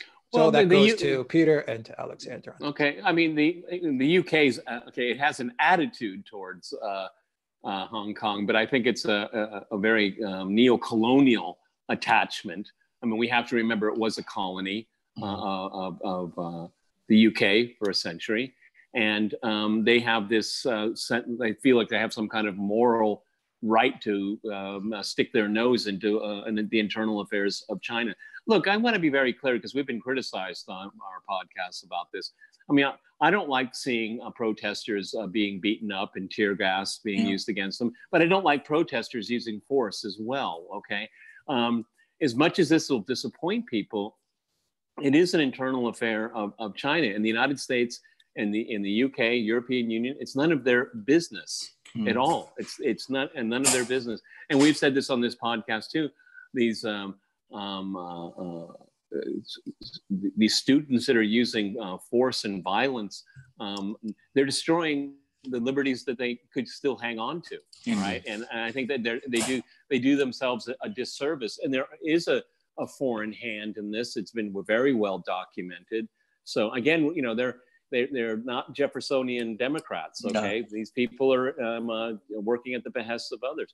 Now on Tulsi, because of my moving, I only saw a real short snippet of her during the debate, and I will watch it later today, the whole thing.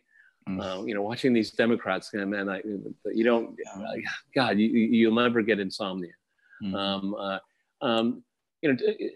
Tulsi Gabbard is a hero in my mind. Okay, I mean, she's a Democrat, and most of the things that she probably believes in, I probably don't. But she sticks up for her beliefs on foreign policy, which she's all alone, and she shows herself to be as tough as nails. Everybody goes against everybody, and she keeps going. And her poll numbers, while low, are growing slowly. Yes, she has a political future. She's the only Democratic candidate that's presidential in my mind. I mean, she has gravitas. She does. The way she speaks, the way she carries herself. She's a person of convictions, at least when it comes to foreign policy. I'll be honest with you, everyone. I don't know what her stand is on other issues, okay? Because my issue is the anti-war issue when it comes to her. The kind of the remarkable thing about Tulsi Gabbard being a Democrat, she gets more airtime on Fox than any of the left-wing corporate media. And what they do is they have her on, they try to insult her. And she was on The View, which is an awful show with awful people. And she was Weebles wobble, but they don't fall down, okay? She stood her ground, okay? And I admire her very, very much. And the good thing is that she's a young woman. She's got a future. And I think she does have a political future. Yes, Hong Kong and Tulsi. Yeah, I agree completely with all that Peter said about Tulsi Gabbard, and I'm not going to add because he said all the things I would have said about Hong Kong. Now, Britain still has very, very strong connections to Hong Kong. HSBC, which is of course a bank that is based partly in Shanghai, partly in Britain, and of course partly Hong Kong. It's the Hong Kong and Shanghai Bank. That's why it's called HSBC.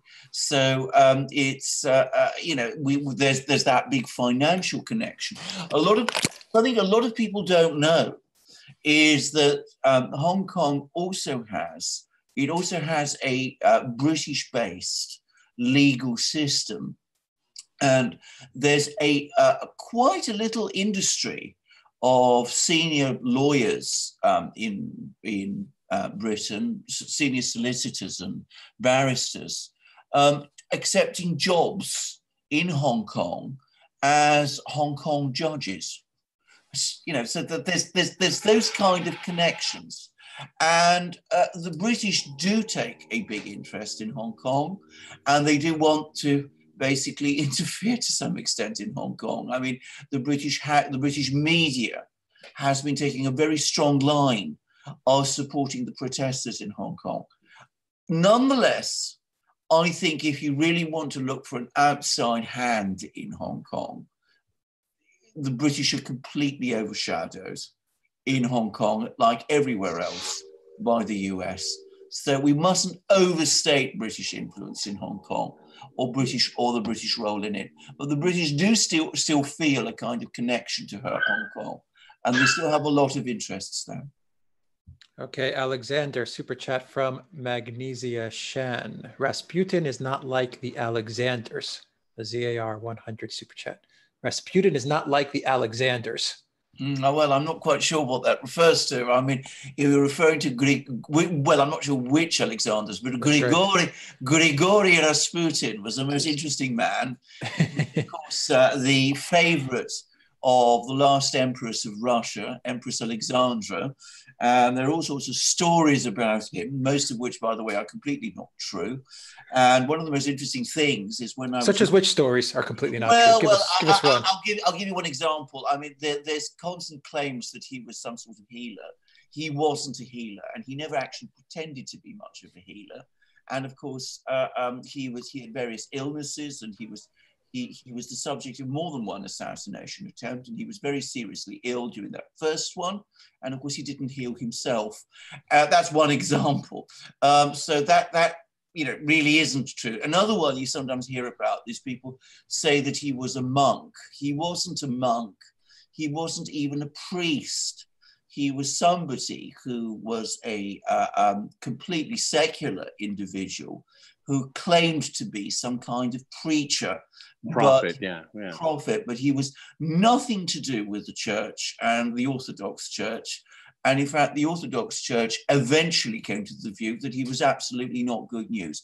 Now, the other thing that I know, because I've read the Russian police investigation reports that were made in 1917 and 1916 and 1917, early, that the entire story that people hear about his murder is complete fiction. He almost certainly wasn't given cyanide, and the indications are that he was badly beaten, and many more people were involved than is said. And anyway, it's a more complicated story than people think. But this idea, apparently, unaffected is not true. Part of the lore is that he had the ability to hypnotize, and it was the Tsar's son, which was a hemophiliac. And it was, the story is that he was able to, through hypnotism, I don't know anything about this, how it would work, but he was attributed to be able, it was believed that he could give protection to the young, the Tsar, young Tsar to be. Okay, that's part of the lore as well. That's one of the 2 or 3 things that people know about. Indeed. Rasputin. I'll just say two last things about Rasputin, which is that if you really wanted to get a sense of what he was actually like, there's actually a rather good Soviet film about him called Agonia by a very brilliant director called Elem Klimov. And it's actually based on the records that the provisional government did into Rasputin, and the actor who plays him is actually pretty good, and you get a real sense of what the actual man was like. Now, the other thing was that, of course, if you go to St. Petersburg, as I did a couple of years ago when Peter invited me to attend a Schiff conference, I did a tour of St. Petersburg, and I saw where his apartment was, and I saw a sort of gentleman walking up and down, and I subsequently found out that he's actually a security guard who's there to keep the visitors away, because the apartment building where Rasputin has his apartment is apparently still occupied and people actually live there. Fancy living in Rasputin's apartment? Well, someone does. Interesting fact. All right, from Penguins Fan, Super Chat, $5 and another Super Chat from Penguins Fan with a question. Peter, MSNBC smearing Tulsi Gabbard after the debate. Michael Moore cheerleading the Syria war on MSNBC. Your thoughts? Well, par for the course, okay? I mean, I got in a little bit of trouble doing a recording yesterday. I had 3 prominent left-wing people, and I started out the program saying, Donald Trump in 2016 ran on a platform questioning foreign policy, the pillars of American foreign policy. Mm-hmm. And I said, and Tulsi Gabbard is doing the same thing, which they're very, very different people and very different politics and temperament and all that. But they seem, that one thing is a nexus where it crosses, and you have the mainstream media that is going to overdrive when somebody violates, goes over the line and questions these platitudes. And she's the one that's doing it. But she's much, well, but first of all, she knows what she's talking about. From Trump's perspective, this is a waste of money. But Tulsi has a much deeper understanding of it, because she saw how it destroyed lives, the lives of her comrades in arms, and then the civilian population where the U.S. had gone in on our military adventure. But the thing is that MSNBC, they toe the line, okay? They are this, now, I mean, if you look at their quote unquote contributors, I mean, they're just a bullhorn for the establishment, for what we call the deep state. It's really quite terrifying. And the interesting thing is that they're openly left-wing progressive. Left-wing progressive people 10 years ago would never talk like that today, but they do now. Mm. All right, Alexander, you want to add anything to that, or? No, not really. I mean, the one thing I'd say about Tulsi Gabbard is that, again, I notice how she comes under constant criticisms. And apparently the latest thing is her white dress or suit or something of this kind. And I think some people are pointing out that she wore that Hillary Clinton wore the same thing. Tulsi, for me, is the one person on the Democratic field who I find actually is saying things that I actually agree with. I have to say, none of the others impresses me at all. And I really do hope that she does break through in the primaries. I really did not like during the debate. I don't know if you guys saw it, or Peter, if you saw that specific clip when Buttigieg, whatever his name is, sat there and spewed off the same line when he was attacking Tulsi Gabbard about you met with a dictator Assad and you met with a dictator Assad. I would never do that. I was just like, God, this Buttigieg, he's just so unlikable. Well, I mean, completely unlikable and has no idea what the hell he's talking about. I agree. Well, black people have a point because he's running at zero popularity among blacks in America. Okay? Yeah, they see right through him. I mean, Buttigieg, here's my way of saying it: Buddha Judge. I think that's as close as we can get. Buddha Judge. Yeah. No, he's pandering not to the voters. He's pandering to the powers that be in the swamp. That's who he's pandering to, hoping that he will get the nod from the DNC and then from CNN and MSNBC. He's pandering to them. He doesn't give a rat's ass about what voters think. None of them do. They're trying to they want to curry favor with power. That's all they're doing. They're not appealing to people. They all play one card over and over again. It's race, which is racist, what they're doing. Okay. And all of them are, except for Tulsi, they're all angling for the vice presidency. Think about it. None of these people have presidential gravitas. None of them. Cory Booker? Come on. I mean, come on. I mean, nobody takes him seriously. Yeah. And on that note, Magnesia Shan said in a super chat, you'll need a crowbar to kick Trump out. No. I think the Democrat, if you look at the field of the Democrats, there's no chance that they'll be able to get Trump out. That's for sure. Yeah, but the thing is that I have many differences with what Trump says and does. Okay, doing that tweet when that American ex-ambassador was on doing her testimony, that was stupid. That was just dumb.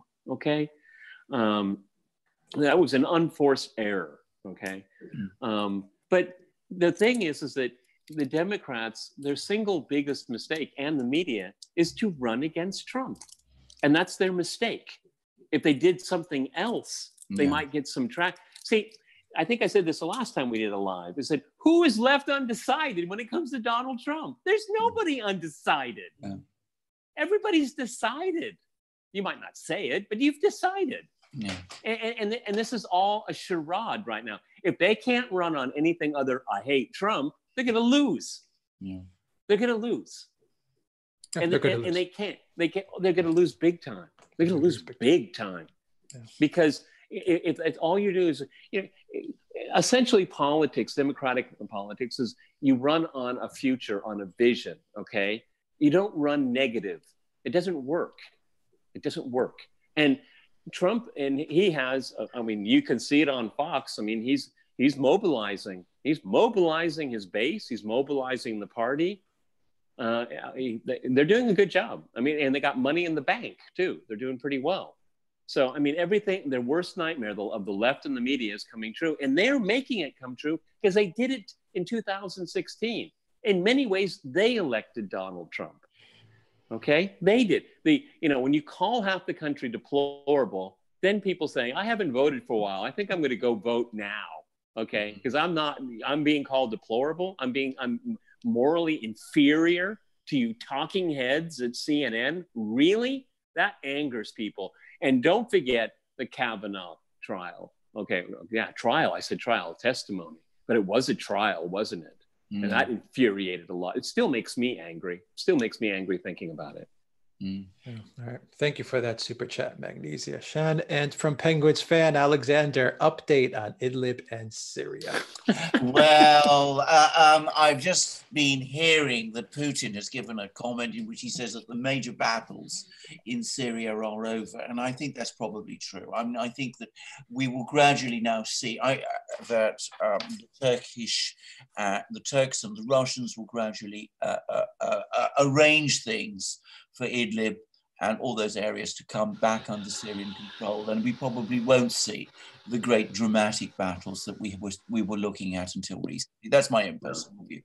I understand, by the way, that the Syrian army has been taking over more positions along the Turkish border in northeast Syria.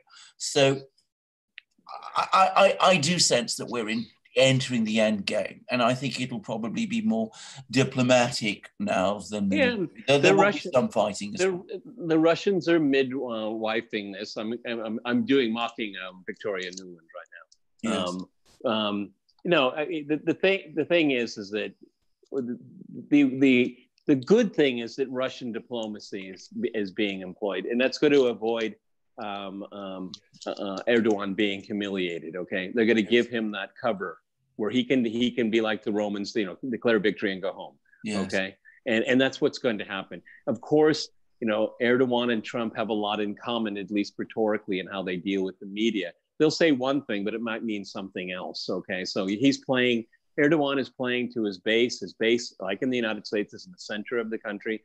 It's very conservative. It's very Muslim, and he's playing to his base. So he is a politician of high hyperbole. Okay, but in the reality is that when Erdogan goes, it's not that Putin goes too often to go see him, but Erdogan goes to Sochi a lot. Yeah. And they're walking this through, okay? So everybody will be able to declare victory and calm this down. The thing is that, this continued presence of American troops has just complicated all of it, okay? I mean, Syria needs to get its sovereignty back together, and in that way, it will this entire insurgency from the outside will die out. It's almost all gone. It's over. Though, don't ask the people in front of Congress. All these people. We're abandoning the Kurds. Okay, that'll be one. I think that's probably the line of the year. Okay, I mean, of silliness. Yeah. Well, that goes into our next super chat from AP. Peter, what is Russia's policy towards creating a Kurdistan? And also, Russia keeps 65% of its army in the Far East for protecting resources against China. Can Russia betray China? Well, first of all, Russia has no interest in a Kurdistan anywhere. Okay, simple. Okay, it doesn't.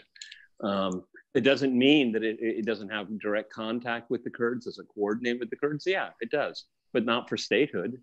Okay, maybe for finding their proper place in Syria or their proper place in other countries in the Middle East. But they're not going to. They've never supported any kind of Kurdistan state. Can Russia trust China? Yeah, I think so. Yeah. They have a lot of commonalities. Okay, a lot. And you read all of this. I think it's my favorite topic to send you guys on WhatsApp. Did you read this one? How silly this article is. This is a marriage and convenience. It can't last. Okay, but Russia will be overtaken by China. China will be leading this. No, it's not. So it's not that simple at all. As a matter of fact, infrastructure projects are being built in Russia with Chinese help. Okay, Russia is just as sensitive to the issue of sovereignty as China, and China knows that, and they're not going to cross any kind of red lines when it comes to that. I think so, yes. And a relationship, you work out habits, right? Well, the Russia-China relationship is building on habits and expectations. And everybody, I read this stuff in foreign policy and other places, and these people are stuck in the 1990s. I don't know where they've been. Okay, and if there's there is the suggestion, somehow to work with, rebuild the U.S.-Russia relationship, that is dead for a generation, folks. It's gone. Why? Because the Russians don't trust the West. No. Okay. I mean, the Russians they'll come to their senses and they'll know what their national interest is, and they'll come in some kind of condominium with the U.S. No. Why? What would they get out of it? Hypocrisy. Okay. Or how they got burned in 2008 during the global financial crisis. Russia got burned badly because it was in Western banks. Yes. No, that's not going to happen again. They've insulated themselves from that, more or less. They're ready for another shock, and it'll be a lot the blow will be a lot softer here than it will be elsewhere. Yeah, Alexander, you want to say something? Peter's absolutely right. I mean, this idea that there's going to be some sort of a falling out between Russia and China is completely wrong. Both the Chinese and the Russians gain enormous strength, diplomatically, politically, in every way, economically, in every way, from the continuation of their relationship. The only reason why some people, and they're not many people, but some people in France, Monsieur Macron, in Washington, are talking about the need for a rapprochement with Russia now, is because Russia has China at its back. If Russia did not have its relationship, its strong relationship with China, they wouldn't be talking about it in that way. It gives Russia strength in its dealings with the West, the fact that it is in partnership with China. And it's the same, by the way, it's true. People don't realize the extent to which this is true, but it's also true for China. The fact that the Chinese know that they have the support of another great power, which is Russia, gives them a leverage in their negotiations with other powers. And of course, the economic linkages, which are, by the way, much more balanced than people realize, because of course, the Chinese need Russian technology and they need Russian natural resources. The Russians are now helping them develop their air defense and anti-ballistic missile and satellite observation systems, which apparently the Chinese are behind it. And of course, they need Russian oil, they need Russian gas, they need Russian strategic minerals, they need Russian grain. Food. So it's a much more balanced relationship than people say. And each country is strengthened by it, both in relation to each other and in relation to the West. So I think this is a durable relationship, sustainable and for the long term. And I think these attempts that are being made to say to the Russians, well, you can't trust the Chinese, so you should go gun with us. Peter got it exactly right. They've learned to trust the Chinese because they work with the Chinese. They've learned that they can't trust the West. Because and also, if you look at estimates, I mean, various institutions around the world, the global growth is in Asia. So the Asian land mass, it has a young population, has a lot of natural resources. It lacks infrastructure, and China has stepped in with its infrastructure initiatives all over the world, particularly in Asia. And the West can't comprehend that. Is that that a country like Russia and China could be at the forefront of pulling tens, hundreds of millions of people out of poverty. And what they're doing is they're linking up these economies. The Belt Road Initiative is real, though you can see how it's poo-pooed all of the time. It's not. It's real. It's very real. And you know, at the risk of repeating myself from a prior live podcast, is that, you know, one of the most important things that happened in the 1990s under Yeltsin in Russia is that Russia and China decided not to compete in Central Asia, the stands, but to work together. Okay, and that was a really important strategic move because that could have caused tension.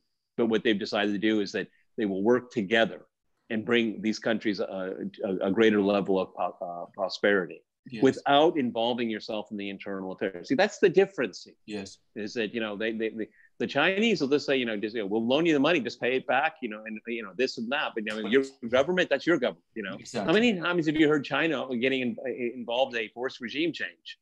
Doesn't happen. They don't do that. That's not. They don't roll that way. Okay, let's get to these final super chats, guys. We're going for about almost 2.5 hours. I got to go in 5 because I got 5% left. Let's get to it then. Alexander from Penguins fan. People say Russia economy is the size of Italy and Spain. We've discussed this many times. If you talk about those calculations always come back to calculating GDP on the basis of current exchange rates. Exchange rates, currencies move, they shift dramatically all the time.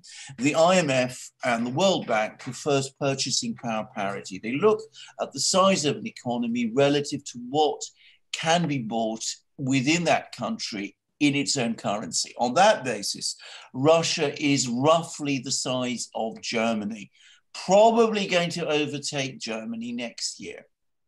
My own view, and I know Germany pretty well, and I know Russia to a certain extent, is that Russia has a bigger economy than Germany, substantially so.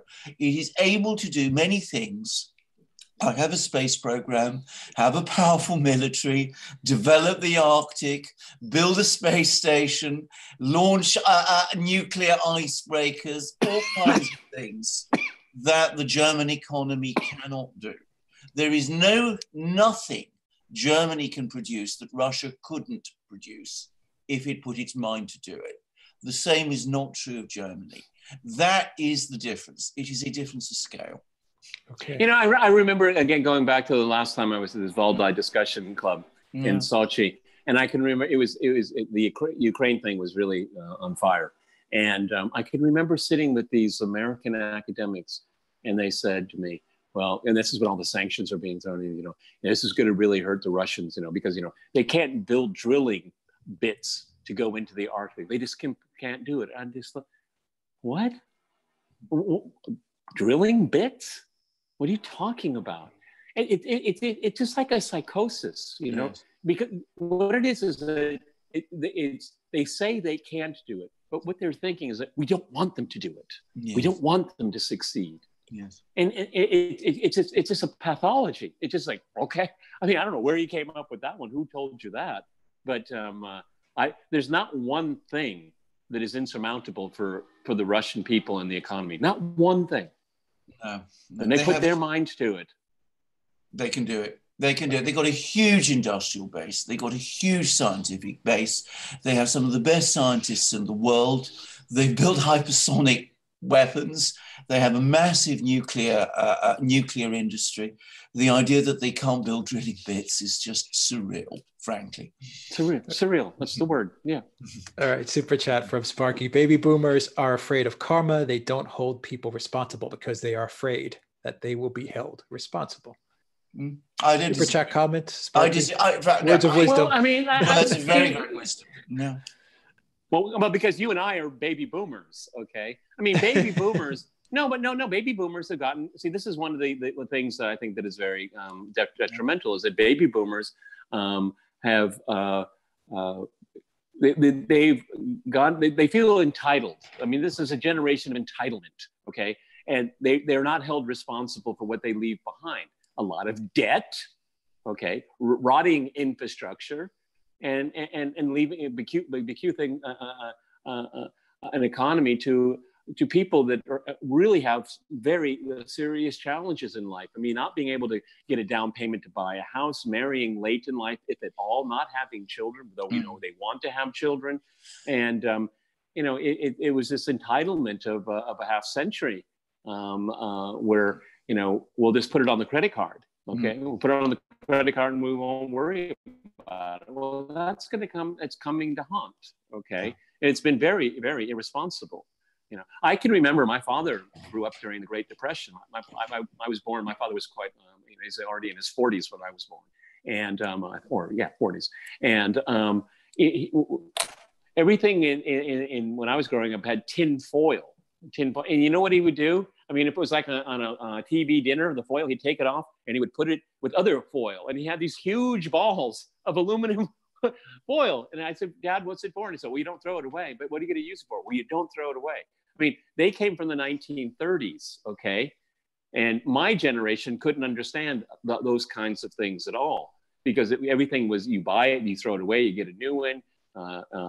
Obsolescence was acceptable. Though my father told me they had the same refrigerator in their house for 30 years. It was a good refrigerator. They made them really solid back then, okay? Now that's not the case, okay? So I this whole issue with the baby boomers, I mean, you can say good things about them, but you can say a lot of detrimental things about them as well. And that's my generation. Okay, from Penguins fan super chat, update on Nord Stream 2. We kind of went into Nord Stream 2. We did. I mean, talking about it. Yeah. Denmark gave the final environmental permission, probably because it risked a lawsuit if it didn't, which it would have lost, and it will probably be completed within the next few weeks.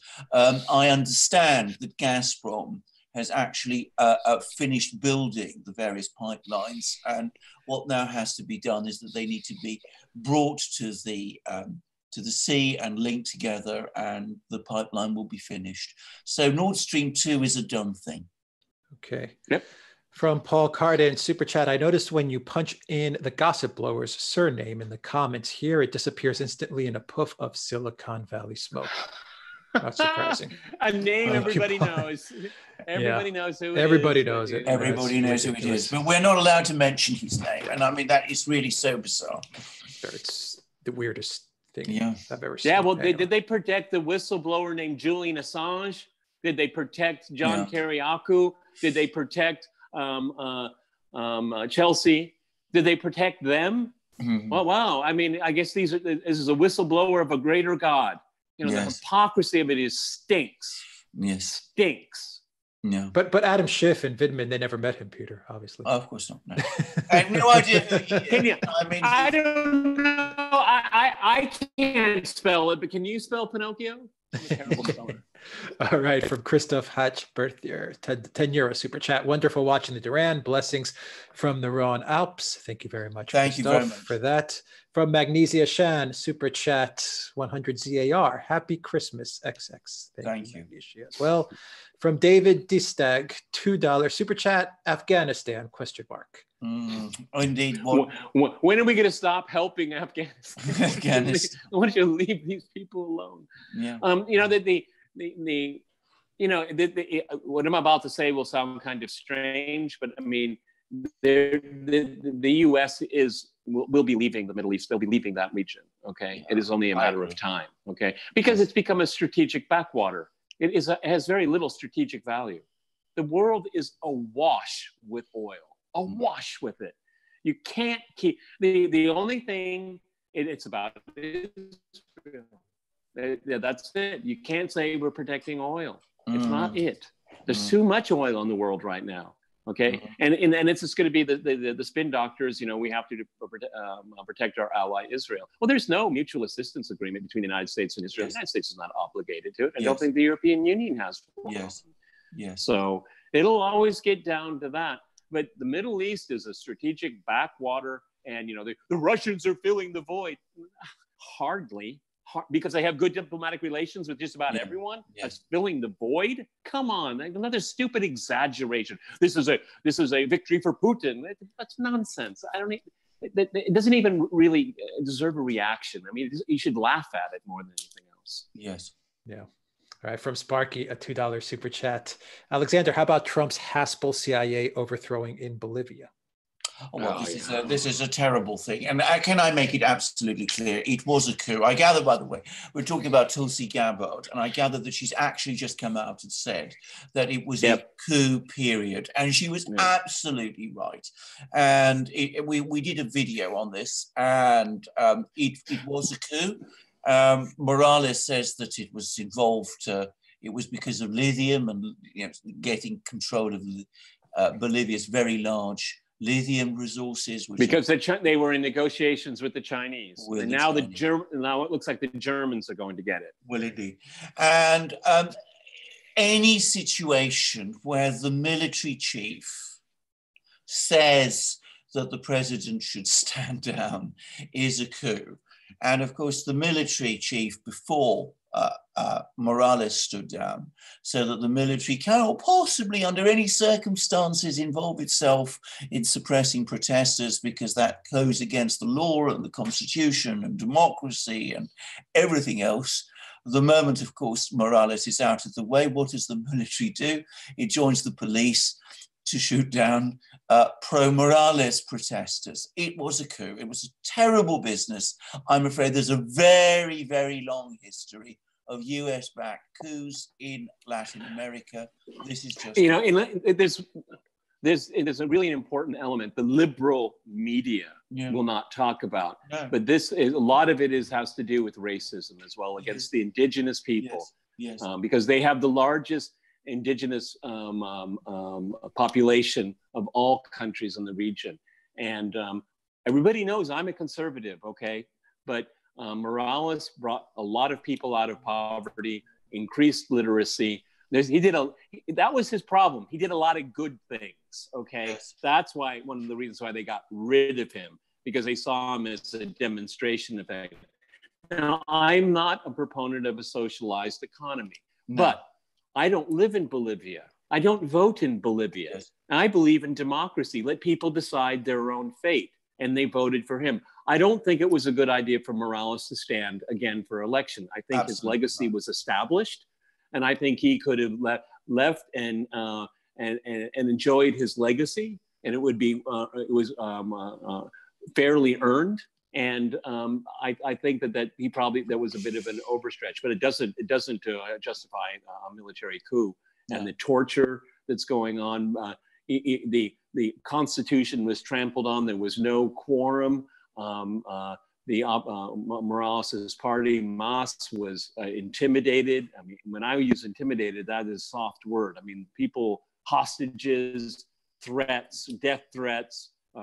There's serious business here. Yeah.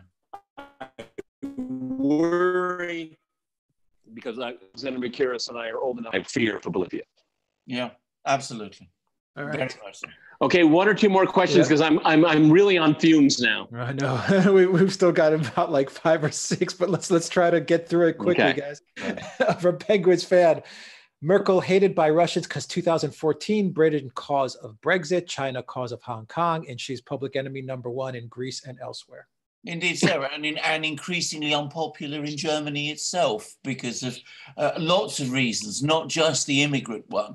I mean, the fact that she is still there is a terrible testament about the German political system. I mean, it shows that the German political class has lost its way and lost its way disastrously. Okay, from Penguins fan, Atlantic Council talking about destroying Nord Stream 2. Well, let them try. What the Russians and the Germans let them try. What the Russians and the Germans want, they always get, and they've got it. I mean, it's a dumb thing. It's too late now. Okay, from Harry C. Smith, Super Chat. What do you guys know about the forthcoming Balkan mini EU between Serbia, Albania, and North Macedonia, free travel and trade zone, with Bosnia, Montenegro, and Kosovo to join up too? Good on them, I say.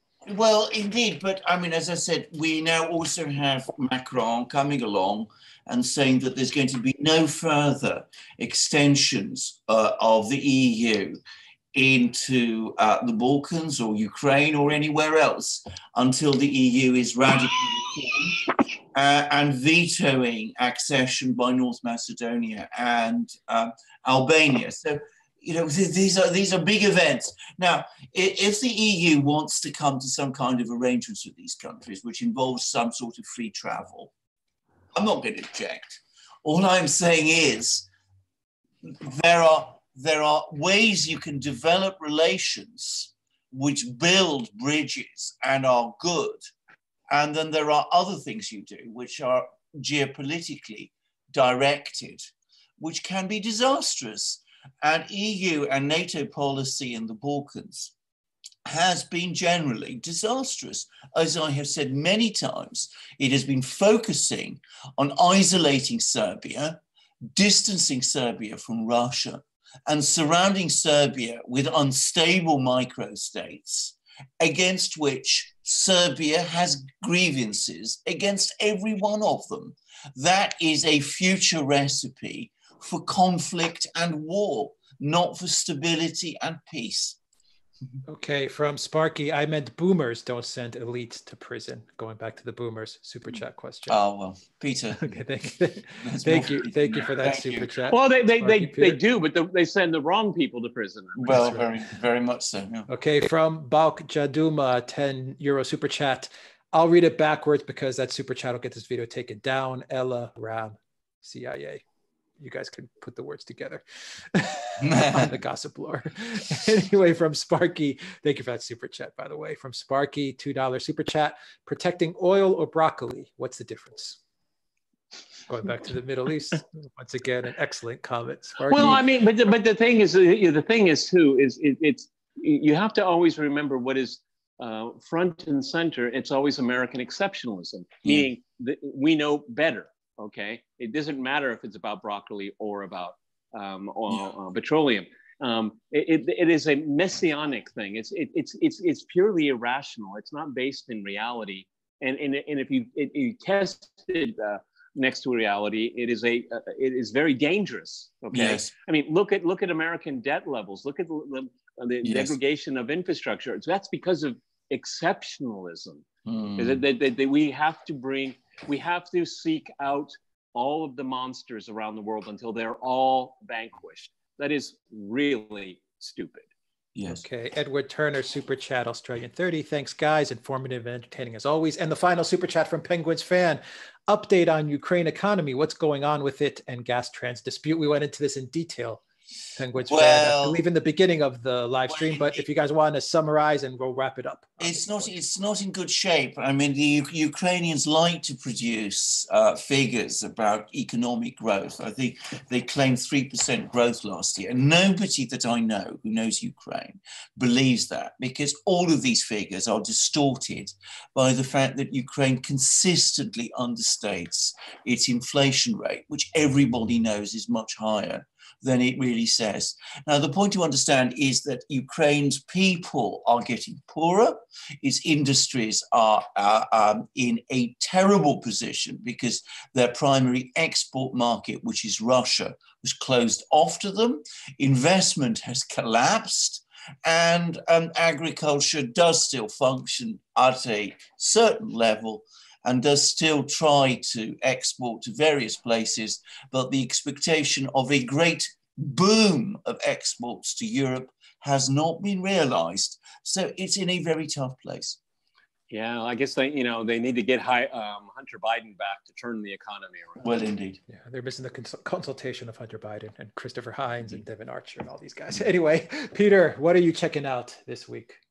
Coming outside of Thanksgiving. I have no idea. I need to unpack, and then I'll decide. I have to decide what we're going to do on Sunday, because I'll see both of you guys on Sunday on Crosstalk. Oh wow! Awesome. Well, while we're on your dime here, send me your ideas. Okay, what you guys want to talk about? Okay. All right. And I'll tell Dima. Okay. All right. Alrighty. Thank you, Peter. And Magnesia Shan sent our last super chat, 100 ZAR. Thank you, Magnesia, very much. Alexander, what are you checking out? Two things I have to follow. One, obviously, is the American impeachment saga and all its nightmares and horrors and all the rest of it. But I mean, I think we're going to start seeing some light appearing, and we got Horowitz coming along before long. So there's a lot to follow there. And then, of course, there's Britain and our election, which is interesting. It's an interesting election, and we'll see what comes from that. Okay, thank you very much, Peter Lavelle, host of RT's Crosstalk in his new Moscow apartment. Peter, thank you very much. My pleasure. And Alexander Mercurius, Oracle of London, in his London home with the famous bookcase. All right, guys, thank you. And the dog. And the dog's fast asleep, and Peter's dogs are running around back there too, that's for sure. Okay. We're quieting it up. We're signing off, guys. Have a great day, morning, afternoon. Take care. Wherever you are, take care. Take care.